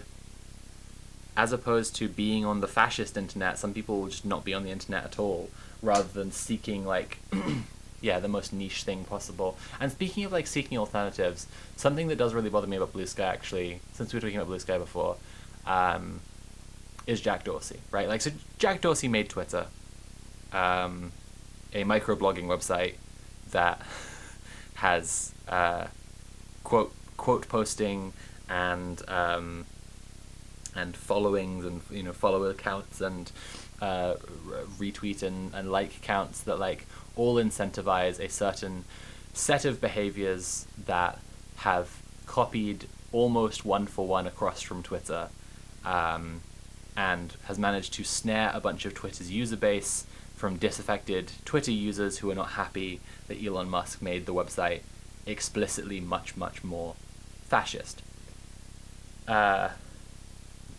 Tumbleweed is Back says, "It's over," and says, "Have you read Marxist Theory?" No, I'll have to check that out sometime. Blue Sky, like, captures some of the, like, Twitter deserters. And I think that that's, like... it's interesting because like, until Blue Sky started to exist, a bunch of people were saying, "I'm not sure what to do because I don't want to have to learn how to use Mastodon." Right? But Blue Sky makes a sort of promise of, like... Blue Sky makes a sort of promise of, with its like URL usernames, of being somehow connected to the general Fediverse, and the likelihood of someone coming along and making like a client that people like for using Mastodon and makes Mastodon very, very popular was like felt like an absolute dead cert, and then it was Jack Dorsey who did it, and he's actually made and been involved with a whole series of tech products recently that, what's the chat one? The one that's effectively doing the same thing but to Matrix or Element? Simplex, right? Like, Dorsey appears to be attached to a variety of tech products, and people feel free to, like, you know, like, you should look into this yourselves in greater detail, because it's an interesting thing to start to look at. But like, he's involved in a bunch of tech products that effectively are his version of something that already exists and was being used by leftists and is being advertised as, this is the cool, friendly, safe thing for liberals and leftists to use. And I find that incredibly sinister. Like, I can't definitely show that there's something really sinister going on there, but it's like, this is the guy who made Twitter, and then with all the time of like Twitter existing to reflect on, he decided his next website was going to be Twitter 2. and then he's gone on to like make a series of products that people are going like, this is the lefty one, this is the one that you go on if you're a lefty. Nah, I don't like it.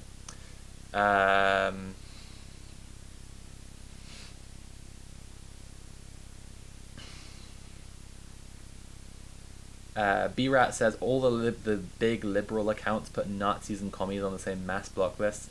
Mass block lists is something I could bitch about for ages on Blue Sky. Just like, have you thought for like 10 seconds about who it is who's curated this mass block list? And like, I will say here, like, I am salty because I am like mass blocked by a significant amount of Blue Sky, but it's just like, it's just like people who people are using their own personal and quite arbitrary and subjective definitions of like what should put someone on a mass block list, and then just like handing these lists around, and then just like, yeah, if you're on it, then like, yeah, you're getting. And I think like it's a very good example of it, like liberals continually put the far left and the far right both on it. Also, like, yeah, I don't know, it goes on and on. Like, Blue Sky is also full of genocide denial now. Like, it just sucks. It's just a horrible time. Okay, any last thoughts on tech? I'm gonna scroll the chat a little bit.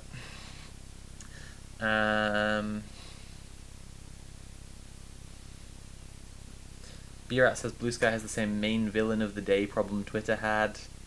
Oh god, guys, like 2 days ago, maybe, I saw someone who I really respect as a writer, like someone who's like really, I think, solid and really thoughtful and insightful and does really great writing, just getting mercilessly bullied by a Blue Sky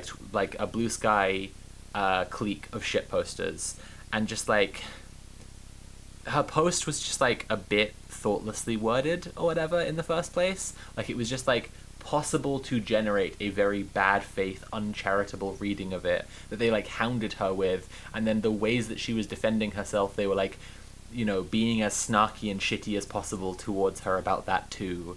And then like, it was such a classic thing, and I've seen this in so much like online harassment, including like actually like very horrible harassment I've received, where like the people who are driving it, the people who are driving this thing I saw a couple of days ago were like saying like, how dare you, and I'm so offended by this thing, and your behavior is unacceptable, and like making her feel awful. And literally the moment that she like logged off and gave in to people yelling at her, everyone on their own feeds was posting like, this thing I don't even care about.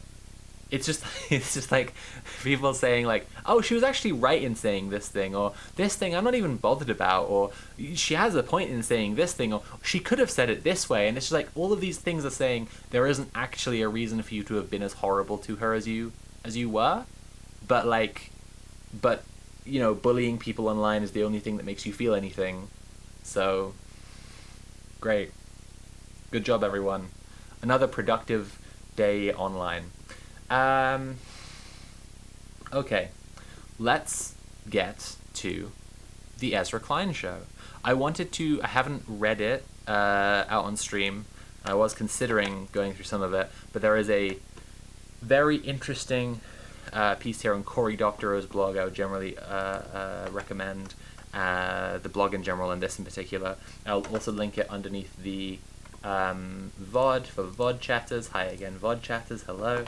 So there it is in chat for now. It should be down below as well for the VOD watchers. And what was I going to say?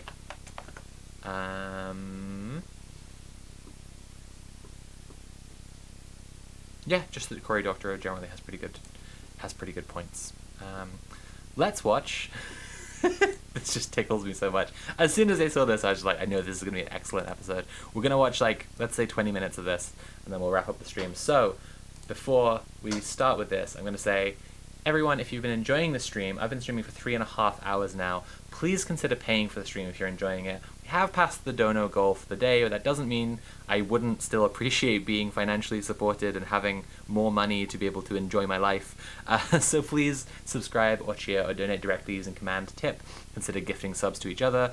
If you have a Prime account and it's linked to your Twitch account, you can give me a Prime sub, which doesn't cost you anything but does give me real money. Just remember that this is my job and consider financially supporting me, because I'm working right now, and it's good when I get paid for working. Okay, let's go to the Ezra Klein show. What is the status of America's war with Iran? If you are trying to follow it. Oh, I'm going to be pausing a lot in this intro bit because it's very... His cold opens are often funny, unintentionally. This particular opening line is hysterical. What is the status of America's war with Iran? If you are trying to follow it through what President Trump is saying, you are going to be, I have become, hopelessly lost. Trump, within a single day, will veer wildly between saying the war is almost over and that if you want to understand what's going on and you're only paying attention to what Trump says, Ezra, you're like the best paid opinion columnist in the country? What? You're... I know he isn't actually only paying attention to what Trump says, but it is what he said. Like, of course he isn't only doing that. That would be absurd. So why did he say it?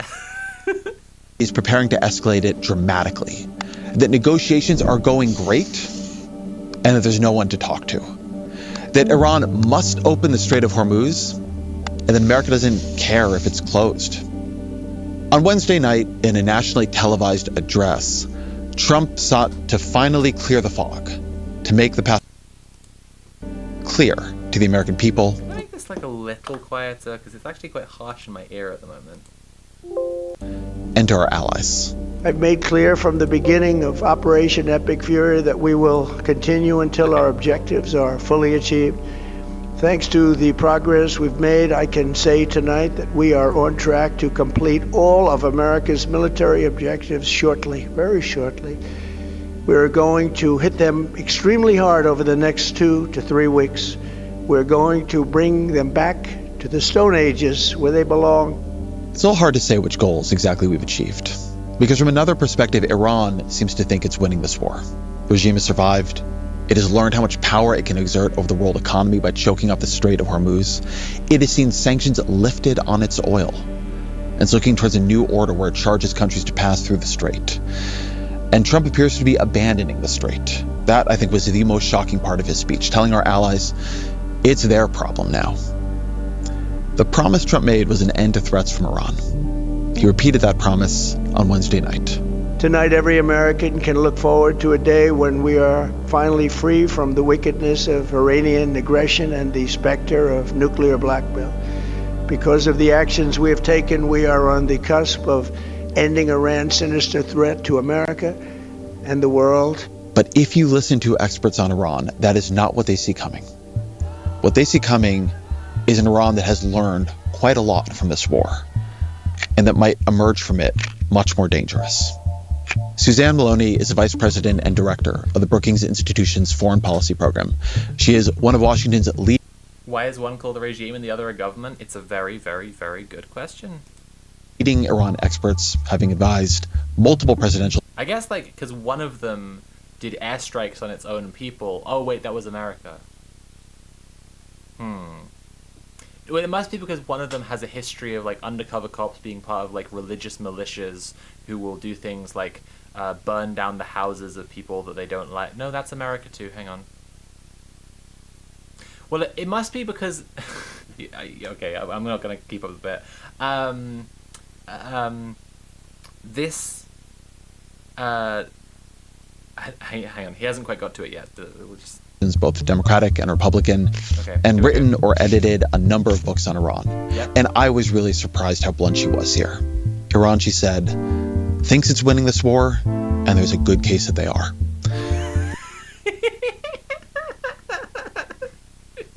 Just like... I've got this Iran expert in, and, like, she says, like, maybe they are winning the war. And he's treating this as, like, shocking information. Like, buddy, come on. We spoke on Wednesday morning before Trump's speech, but his speech reflected her analysis almost perfectly. As always, my email, EzraKleinShow@nytimes.com.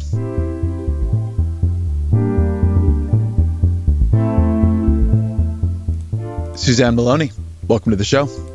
Thanks so much for having me. So I find the state of the war in Iran confusing, even as somebody who's been covering it. I hear Donald Trump talking daily now about how the war only has 2 to 3 more weeks in it. Negotiations are going great. You know, this is almost over. And I also see that we're moving about 10,000 more troops into the area alongside other military assets. What should I believe here? Which of these should I be tracking? Well, I think at this point we have to be tracking both the language that the Trump administration and the president himself are using, especially on social media. But we also have to be watching what's happening on the ground because, what we've seen even in the buildup to the war is that the president has often said one thing and done something different. And that's something that the Iranians are well aware of and very much prepared for. And I think he's probably getting different opinions, and it's not entirely clear. I hate his affect, says Alice. The delivery sounds like a parody of a podcaster in BoJack Horseman. It's insane, right? Like, it's really heavy. I don't know if you're aware, but I'm writing a video about this guy at the moment. Yeah, he just makes me completely crazy. That President Trump himself has decided precisely what he wants to do, other than I think it's quite clear that... Million Peaches says, what should I believe? Bruh. Yeah, exactly. It's just like the level of like playing dumb that he's going for with this one. Just like, I don't know what to believe because Trump's saying stuff that doesn't make any sense. I guess this is for like his imagined audience. Like it can be a somewhat difficult thing, I guess. Like as a writer, I have to think hard about like what I generally tend to do is like imagine someone in my life who I think represents the best target audience for a thing that I'm writing and try and basically write it to them and with them in mind. But like the imagined audience that Ezra Klein is speaking to here is so like, I don't know, they're very lost in the sauce. Like they very strongly believe that that America like is completely invincible and couldn't possibly be losing stuff. But it's just like the real audience, the real audience of like this New York Times podcast are people who are like already quite informed, right? Like they're going to be on social media, they're going to be seeing the blow by blow and like things changing hour by hour. They're probably already going to be quite aware that America is like not achieving its goals. Yeah, I have trouble with like, maybe this will be discussed further, but like I have trouble with the term winning when like a country is defending against invasion. I think like successfully demonstrating that they have ways of economically hurting their enemy, America, that America is militarily unable to like turn back the other way or whatever. That's a kind of victory, and like repelling invading forces, and for sure if there's like a boots on the ground invasion, a lot of American troops are going to be absolutely massacred. Like those are things you could call winning, but it's just like when they didn't start the war in the first place, it's a strange thing to parse out, is what I'm saying. It would be nice if the press could point out the Darvo. Yeah, always, obviously. It's so frustrating. I was watching, there's a very good video by Step Back History that's just called like Everything About Iran or something like that. It's his most recent one if you go and check it out. And I thought that was very informative. I think something I'd heard broadly about before is that the IRGC and the Iranian military like is very decentralized. But he covers how like specifically in response to Saddam having a very centralized military that was decapitated as soon as Saddam was taken out, the Iranian military is like deliberately structured to be decentralized and to have just like regional militias who will keep fighting according to a broad set of instructions, even if they lose contact with their central command or if their central command is killed, meaning that like they just can't be fought, and like truly the American military would have to like inch by inch remove the Iranian military from every bit of the country in order to completely defeat them. And I think that's why like there's been discussion of things like we'll just go take Karg Island in the Persian Gulf, and that'll be the thing we do to control the flow of oil out of the Strait of Hormuz. And I think like that might be the ground invasion thing that they go for, like trying to get trying to get Karg Island, they already know it's a nightmare and they're going to lose a lot of people. Like, I can't remember who it was, Lindsey Graham maybe? Like, hey KRS Rev, lovely to have you here. Mosaic's defense strategy, that's exactly the one. But that only activates if the Ayatollah dies and doesn't get replaced. Okay, maybe I need to read up on it more. But like, what was I gonna say? I think it was Lindsey Graham compared Karg Island to Iwo Jima, like the battle that America lost like more troops at than absolutely like like any other. Yeah, like he was like, we did Iwo Jima, we can take Karg Island. If someone as like bloodthirsty as Lindsey Graham is like saying it will be a Pyrrhic victory, like it will be like Iwo Jima, we will lose a lot of people definitely. That's really fucking bad news. So like they know it's going to be really bad, and I just think like, I don't know.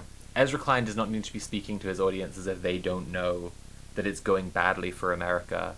But as I keep on saying, you know, April 15th, you know, a couple weeks from now, I think there'll be a broader awareness, not only that it's going bad, but that everyone knows it's going bad. Because I think that in terms of the economic shock that is coming, I don't think Trump knows what bad is yet. Speaking of economic shock coming, chat, please remember to support me if you enjoy the stream. If you learn anything interesting, if you're having an interesting conversation with me here, I am doing work right now. I will be wrapping up relatively soon, so I won't be doing too many more of these plugs. But yeah, please subscribe, cheer, or donate directly using Command Tip if you're enjoying the stream. He is trying to bring a close to this war that will enable him to declare victory and to walk away from the conflict. Last week, the Trump administration sent the Iranians a 15-point peace plan. This was supposed to be the basis for negotiations. What was in that plan? Well, it was a lot of the same demands that the president and his negotiators had put on the table prior to the war itself. So he wants a durable commitment to no enrichment, to no nuclear weapons in the program in the future. He was looking for a number of other steps that the Iranians would take to end their support for proxies, to end their ballistic missile program. These have all been longstanding concerns on the part of the United States. They really do date back to even the negotiations that the Obama administration led that produced a deal that temporarily put constraints on a number of Iran's nuclear activities. And I think what President Trump is trying to achieve is what he's been pushing for throughout both his first and second terms, and he's not able to achieve conclusively through military action. How did the Iranians respond? The Iranians effectively... Oh my god, I'm so dumb. Thank you, Alada. I'm so dumb. I appreciate that. There we go. Believe that they have the upper hand at this point in time. And so they have indicated that they don't really see themselves as prepared to negotiate directly with Washington. They are embittered, obviously, as a result of the negotiations that were taking place both in the days before the president launched the strikes about a month ago, as well as the same sort of dynamics that preceded the June war, where negotiations were really just a prelude to military action and to some extent, a ruse to dupe the Iranians into complacency, even as the attack was being mobilized. And so, you know, it's a little bit difficult to get direct diplomacy with Tehran in the best of circumstances. This is a regime that has, you know, sort of based its ideology on anti-Americanism. It has often, frequently, in fact, refused to deal directly with American negotiators. And so, you know, under the current circumstances where there have been thousands of strikes and many deaths in Iran, including some of the top leadership, they're not terribly inclined to sit down, nor are they particularly inclined to compromise with the United States. Why do they believe they have the upper hand? They believe they have the upper hand precisely because they were able to seize control of the Strait of Hormuz, which is, of course, the strategic waterway through which about 20% of the world's oil and natural gas exports pass on a daily basis. What the Iranians did in the first days of the war was to strike at ships that were passing through the Gulf and effectively persuade insurers and shipping companies and oil companies to avoid the Gulf unless they had some kind of assurance from the Iranians that they could pass. And so what we've seen is, originally in the... Yeah, okay. I did not watch this far when I was checking this out before. I watched like almost this far, and I knew this was going to be like, oof, like quite an entertaining watch, because, but just like I didn't get a full scope before of how much she. Okay, look, I don't think of... Again, I find it quite hard to pause the question of, like, what winning means for Iran or for any nation that is, like, being invaded and having a bunch of its people killed. I think that, like, for one, Israel is achieving a lot of its military objectives. It's not, like, annihilating Iran like it wants to, but it is, like, seizing southern Lebanon in line with just, like, a broader expansionist Greater Israel thing. The US is not achieving its goals, but like the degree of control that Iran has demonstrated over the Strait of Hormuz is not like, there's no to some extent about it, and like, I don't know. Again, I really think I don't want to sound too much like I'm eggs all in one basket for like, prediction wise here, but like I really think in about a week and about 2 weeks, over the course of this month, basically, we're gonna see the economic shockwave really hit the imperial core, and like, yeah, it's gonna be, this stuff is gonna look stupid now to people who are like people like my lovely chatters, but just like is going to be incredibly common knowledge that this is not working and America is really fucking it up incredibly badly. But I mean, broadly, that that's the side of the take that she's on. Million Peaches said, also, like, what makes them think they have the upper hand? Have you seen the performance of the American military over the last month? No, you're right, Sophie. This is a massive catastrophe for the American empire. This is what I'm saying. Like, it is like... Okay, I don't know if people are on the same page as me about this specifically. So I'll get into this for a second. I do think that, like, Mule has been using the phrase quite a lot, like Uncle Sam's last dance. I think he might be right. I think he might be right about this. Like, I've mostly just been pointing out, like, if you're roughly my age, then like the first big global conflicts, not that you lived through, but that you remember well, are the wars in Iraq and Afghanistan, of course, right? And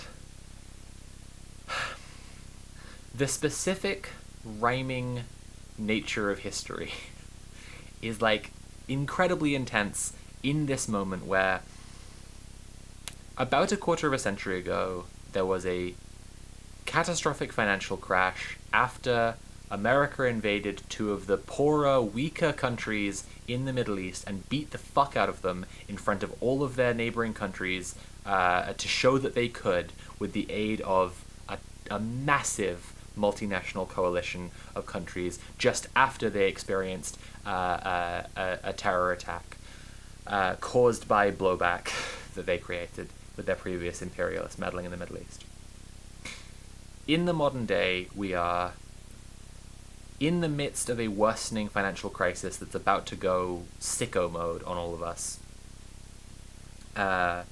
Because America has decided to pick a fight with one of the strongest and most powerful countries in the Middle East, amidst various terror attacks being carried out against Americans by Americans. Like,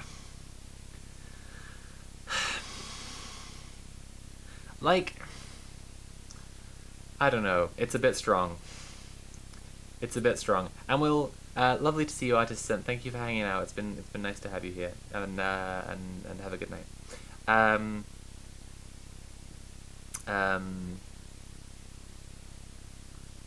What was I gonna say? the only thing I think that could completely cap off the like fall of empire hitting all of the most significant symbolic notes that it could is if the Artemis program gets delayed by a couple of years. Like, what I mean by that is that Artemis was originally meant to start in 2016 and got delayed by 6 years, right? It was supposed to have the Lunar Gateway. It was supposed to have the moon landing and moon base construction both further up in the program. So there have already been significant delays, and it is really exciting and cool that as a species we're going back to the moon. Like that's really, really exciting. We're already experiencing such obvious massive cultural benefits as observer effect by proxy, right? Everyone's attention enough people's attention together is on this mission that when they send back pictures of the Earth from space, people are going, holy shit, that's so cool. Like, you know, wow, the Earth is so fragile and beautiful. That's fantastic. Also, China is planning lunar landing for 2030. So, given that the first lunar landing of the Artemis program is meant to be early 2028, if it suffers more than 2 more years of setbacks, and it's already had over 6 years of setbacks, it will be neck and neck with China. If it suffers more than 2 years of setbacks, it will lose to China. And at that point, right, they... speaking of, did you hear the landing phase was pushed back? Yes, this is what I'm alluding to. Yes, I did. Thank you for checking. If it experiences 2 years of setbacks, it will be a new space race lunar landing frenzy. If it experiences more than 2 years of setbacks, China will win. And so, like, perhaps a little Chinese century is a treat.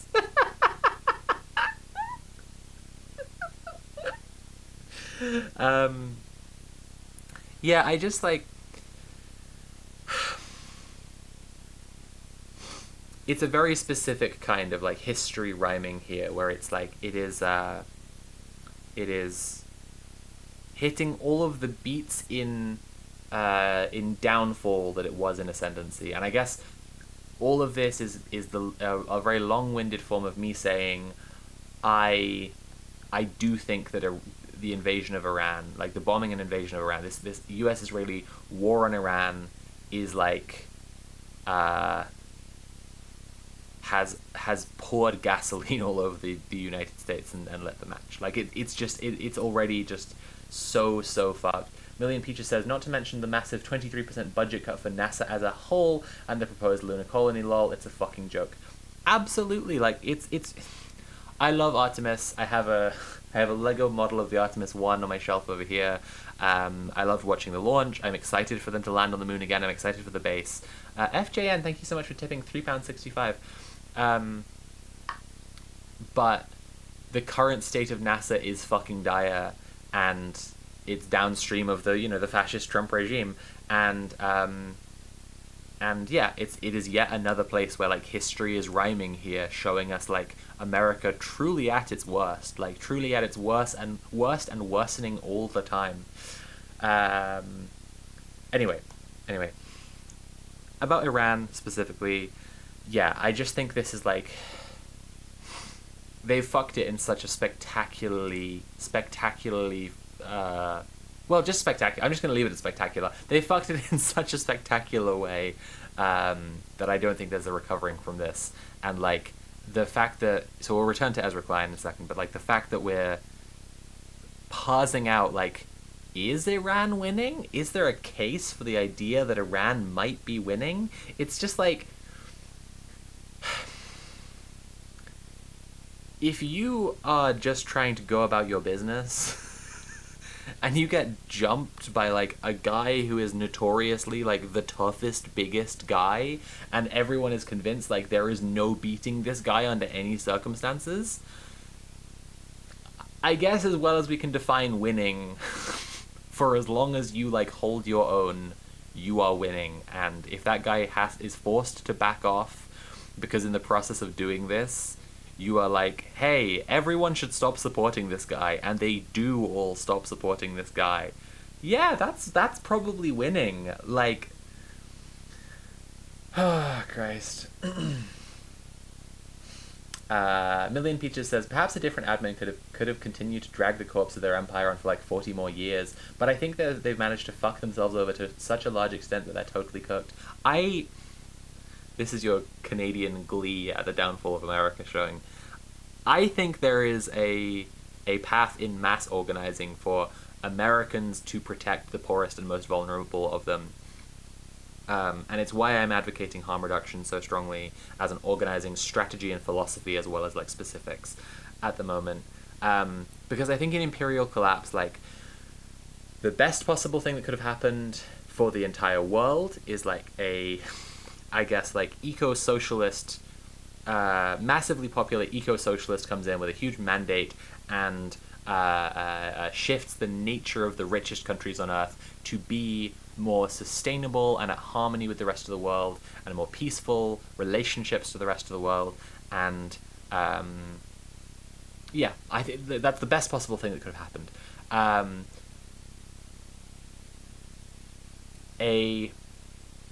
A nightmarish possibility, but not the worst by far, is a sort of like hyper UBI future where like imperialism is maintained very cannily, and like the delivery of treats to the people in the richest countries is like honed to a point, right? This is why I'm saying, you know, it would have UBI as a central pillar of it. But yeah, I think like of all the ways that like imperial decline could have been managed, this is just about the worst one. Like just about the shittiest and stupidest and most rapidly shunting the empire into collapse. Yeah. Okay, we're gonna watch a little bit more and then wrap up. Everyone, if you've been enjoying the stream, please consider paying for the stream. I'd really appreciate it if you could subscribe or cheer or use command TIP, that's !TIP, to support me and support the stream. Thank you very much. And VOD chatters as well. Please check out the link below the VOD. A pre-war period, there would be anywhere from 130 to 140 tankers traveling to and from over the Strait of Hormuz every day. We've seen only a handful take place over the course of the past month, and that has had a severe impact on oil exports, on prices for oil around the world, and it will, over time, have a catastrophic impact on the global economy if there isn't a resolution to this stoppage of the Strait. Okay, just straight correction on this one. Like I'm just this is more of a fact check than anything else, but just like, no, it is going to have an enormous effect on the global economy, whether the situation is resolved now or not. The sooner it is resolved, the less fucked things will be. But like, things are about to get really turbo fucked. But go level deeper on that for me. Why does that give them the upper hand? They've had, I think, more than 10,000 sites attacked by U.S. and Israel. They've had a huge number of senior political and military leadership killed in strikes. They are militarily tremendously outmatched. So yes, they've been able to close. Wait, is he playing dumb? Does he actually not get this? The Strait that is sending energy prices, fertilizer prices, other kind of key components of the global economy rising. So what? That's pain for them too. Why do they seem so confident? They can afford to wait. They have already suffered, as you know, tremendous losses to the leadership. This has had a terrible impact on Iranian cities across the country. But in fact, you know, in effect, they're able to, they have the advantage of time at this point in time, because every day that the stoppage goes on, the impact on the global economy is magnified, and that will have a direct impact on President Trump's political standing, and it also hurts all of America's partners and allies in the region and around the world. This is, you know, creating huge constraints in Asia, And that is going to be something that the United States is going to hear from all of its partners and allies when it's engaged in diplomacy, that they are looking to see an end to this war too. And so for the Iranians, they're prepared. This is an existential crisis. They're prepared to wait this out as long as they can. And I think that's the real question now. Who blinks first? Talk to me for a minute about the timing. So Trump, as you know, he seems much more incentivized to end this quickly than the Iranians do, at least in the two sides' public statements. And my understanding is that we are entering this period where the closure of the strait is going to start really biting the global flow of energy and commodities. That we've been in a period where tankers that had already gone through were still arriving at ports around the world. Okay, so he's aware of this, and he's, okay, all right, fine. But we're moving into something where you're going to cease having the landings in Asia of energy tankers that had been needed. In Europe, fertilizer is about to get crunched. Okay, but like, China has an absolutely enormous stockpile, like a significantly bigger stockpile than basically anyone else, proportional to its own use, and also in absolute numbers. But like I don't think they're going to be completely fine, but I do think this is going to be a moment where, like, economically, China's, like, slow building of infrastructure and its patience and its, like, it's going to, like, this is going to be a moment, I think, where economically things tip very blatantly in favor of China. We know that I think this economic instability that we're about to is like starting to hit is going to probably speed up a lot of the general trends we were already seeing. So like loss of American power will be one of those trends, but we've also like seen China's growing power on the world stage for a while, slowly, and I think this might be one that we see it jump like significantly. Right now, we've been really worrying about. Middle Earth Marxist says they also still can send ships through the strait. That's another one as well. Yeah, like if Iran, so like not completely, like I want to check you on that one. Like actually, very few ships, even since Iran has said just not Americans and their allies. Like still very few ships total have gone through. But if Iran can figure out a solution where they are able to easily check like who the oil is for and allow through the ships of people they like, yes, then it is going to be a really stark situation. Futures, and people are pricing things higher out of fear of the future, but we're about to hit the point where these shortages become material in the present. And so when Trump looks forward 2 to 3 or 4 weeks, I know it's become the meme to say China's strategy is do nothing and win, but they've actually done like a very large amount for a very, very, very long time that we could learn from by paying attention to it, and like summarizing it as do nothing is like I think quite unhelpful. If this keeps going, what has been modest price rises can become globally something much more severe, and for the Iranians that they see their leverage increasing very, very rapidly in the coming weeks. Is that accurate? How you complicate that? Talk to me a bit about that question of the coming timing. I think that's exactly right. We've never had a prolonged closure of the Strait of Hormuz. We've never had this length of disruption in terms of oil exports and, as you note, other petrochemicals and commodities that are key to the global economy. This is something that is completely unprecedented. And in effect, markets haven't fully priced in the potential impact at this point in time. Americans are still effectively paying the price at the gas pump that is determined by production in the United States and by supplies on hand. But as we've already seen rapid and severe increases in prices of oil and other products in Asia, and that's been they're closer to the source. And as prices normalize over time, as the disruption is priced in, we will be seeing not just $4 and $5 and $6 prices for gasoline at the pump, but much. Well, people are speculating online that Trump is dead, so that's cool. much higher. And it will play out, as you note, in all sectors of the economy, particularly some of the key sectors that are crucial for the whole affordability debate here in the United States. Food and commodity prices. Chips are going to be impacted by the limits in supply of helium, and so that will have an impact on all the tech that we buy. Everything from our televisions to our cars could be impacted as a result of this. So, Prime Minister Modi in India compared this to effectively COVID and the pandemic and the impact on global supply chains. I think that is a very apt comparison, particularly if this extends over the course of another month or so. So are we moving into a period now where the asymmetric balance of the two sides' weapons are changing, that we have done a tremendous amount of damage to Iran? We've killed many of the senior leadership, and they have effectively absorbed that. The question of what we can do next that is worse than what we've already done, it's not impossible to imagine, but all those things, like, say, taking Karg Island, expose us to much more risk. Whereas for Iran, the weapon they have been using, which is choking off the Strait of Hormuz, is about to become a much more potent and powerful weapon because the shortages become real and material as opposed to notional.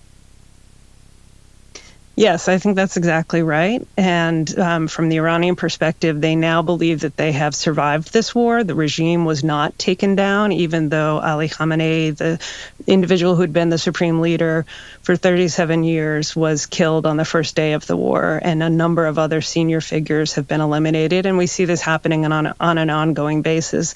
But if regime change was one of the goals of the war from the Trump administration, and of course, this was something that President Trump's first messages around this war really highlighted. Why is she pretending that Asia is going to suffer the biggest impact? I mean, lots of Asian countries are not China, remember. Like, a lot of Asian countries are going to suffer a very, very serious impact from this. Yeah, I mean, this is interesting. It does feel like Ezra Klein is in command of like some of the same facts we were discussing today, so it's possible we'll, let's check back in next week and see if we've if it's turned out that Ezra's cool confidence about this was the way to go and everything's actually fine. But I don't think that's going to be it. Iranians now believe that they have been able to survive and that the regime itself, despite it having been grievously wounded, will remain intact. That is something that is also quite a threat for their neighbors. And so we do see this, I think, debate happening. For fuck's sake, these experts really don't know the difference between a regime and a government, do they? Look, I have no issue with calling the regime in Iran a regime. Like, it is an authoritarian and like quite intensely misogynist theocratic regime, and so is Trump's. I would like them to call Trump's regime a regime. I don't need to pretend that like everyone's having a great time and loves the Ayatollah. Both in public and certainly in private, between the United States and some of its regional partners, the United Arab Emirates, the Saudis, the Qataris, and others, who are very concerned about being left with a wounded, embittered, and emboldened Iran on their doorstep, an Iran that still has managed to preserve its missiles and its drones and its capability to fire on its neighbors, and also, by the way, has some stockpile of highly enriched uranium, perhaps buried under the ground in Isfahan, perhaps dispersed at other sites. And whatever restraint they had around their nuclear program is likely to be eliminated as well. Oh, I completely forgot Ezra Klein is the kind of liberal who is probably bought into the nuclear shit. Okay. I think regularly happens with me with Iran, where I forget that like Yankee brain includes a complete departure from reality with the facts about Iran. And like it all centers around the nuclear thing. Like it's like the biggest division in reality, where it's just like if they had 90% refined fissile material, then that would be one of the ingredients they needed to make a bomb. They have 60%. They've had the capability to be able to make 90% for a very, very, very long time, and they've instead just let IAEA inspectors in and been happy to like play along. Like as soon as it gets to, like, discussion of, like, nuclear weapons and Iran, it's just like, you're just... Okay, actually, you know what? I saw something that summed it up completely perfectly, which was like, America says we're going to go to war with Iran because they have nuclear weapons. And so you say, why don't you attack Russia then? And America says, are you crazy? They have nuclear weapons. And that just, like, that's it for me. Like, that's the thing that really really completely sums it up. Okay, are we gonna watch some more of this, or are we gonna wrap up now? We'll watch a couple more minutes of this, but that's gonna be it. Well, in the aftermath of this crisis, we may see a regime that would be looking to move very quickly to nuclear weapons capability. This maybe brings up Iran's counter proposal. We mentioned the Trump administration's 15-point peace plan. There's been talk of a 5-point plan from the Iranians. What's been in that plan? Well, the Iranians would like compensation for the suffering and the economic losses that they've experienced during the war. They would like to retain some control over the Strait of Hormuz and effectively continue to monetize. I should write an article about that joke. Like, who the fuck was it? David Frum? That was so embarrassing. That was one of the worst things I've ever read, honestly. I actually am considering writing a Substack piece soon about, like, jokes of a particular kind that people are making online, but I hope it will come out more interesting than David Frum's ridiculous piece. At the very least, it won't just be a collection of jokes I've heard with the bare minimum in between for it to count as me having written it. Their ability to determine who and what might pass through this particularly strategic waterway. And so they're looking to come out of this war, I think, in a stronger position.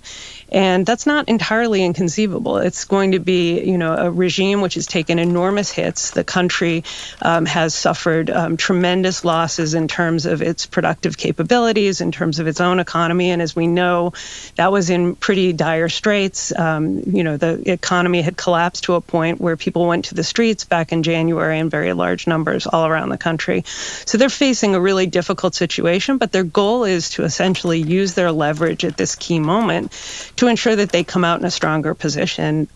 There is a difference between these two plans as I understand them, which is Trump's plan requires the Iranians to affirmatively do a series of things.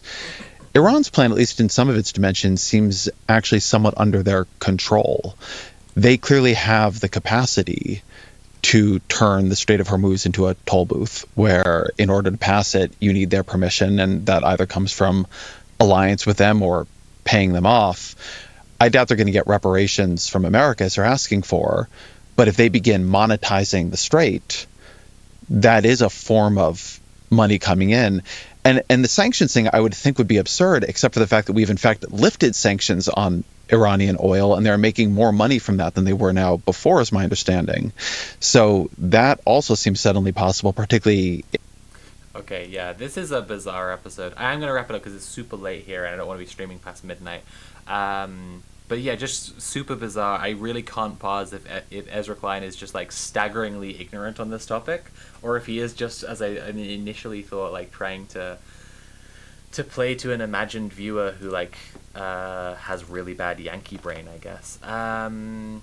Okay, last reminder, in between streams, consider paying for the stream, consider supporting me on my Patreon, or you can continue to donate directly. I also have a Throne account.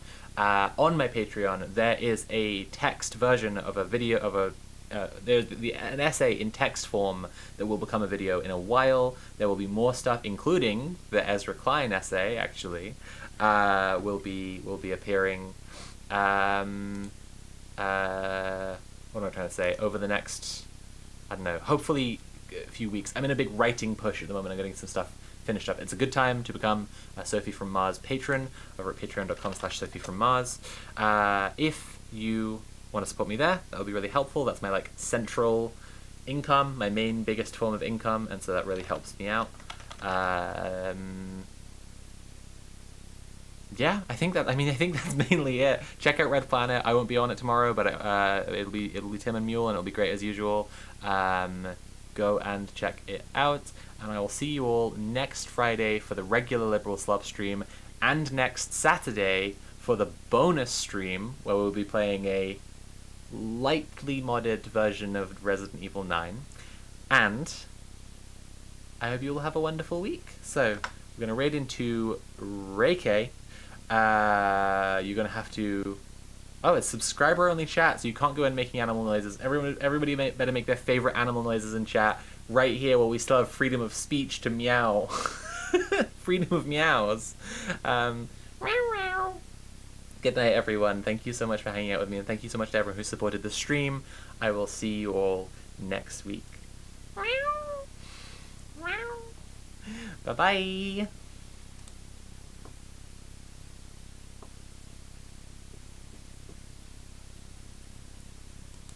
Reported it like about 26 hours. Yo, Sophie! Thank you for the raid.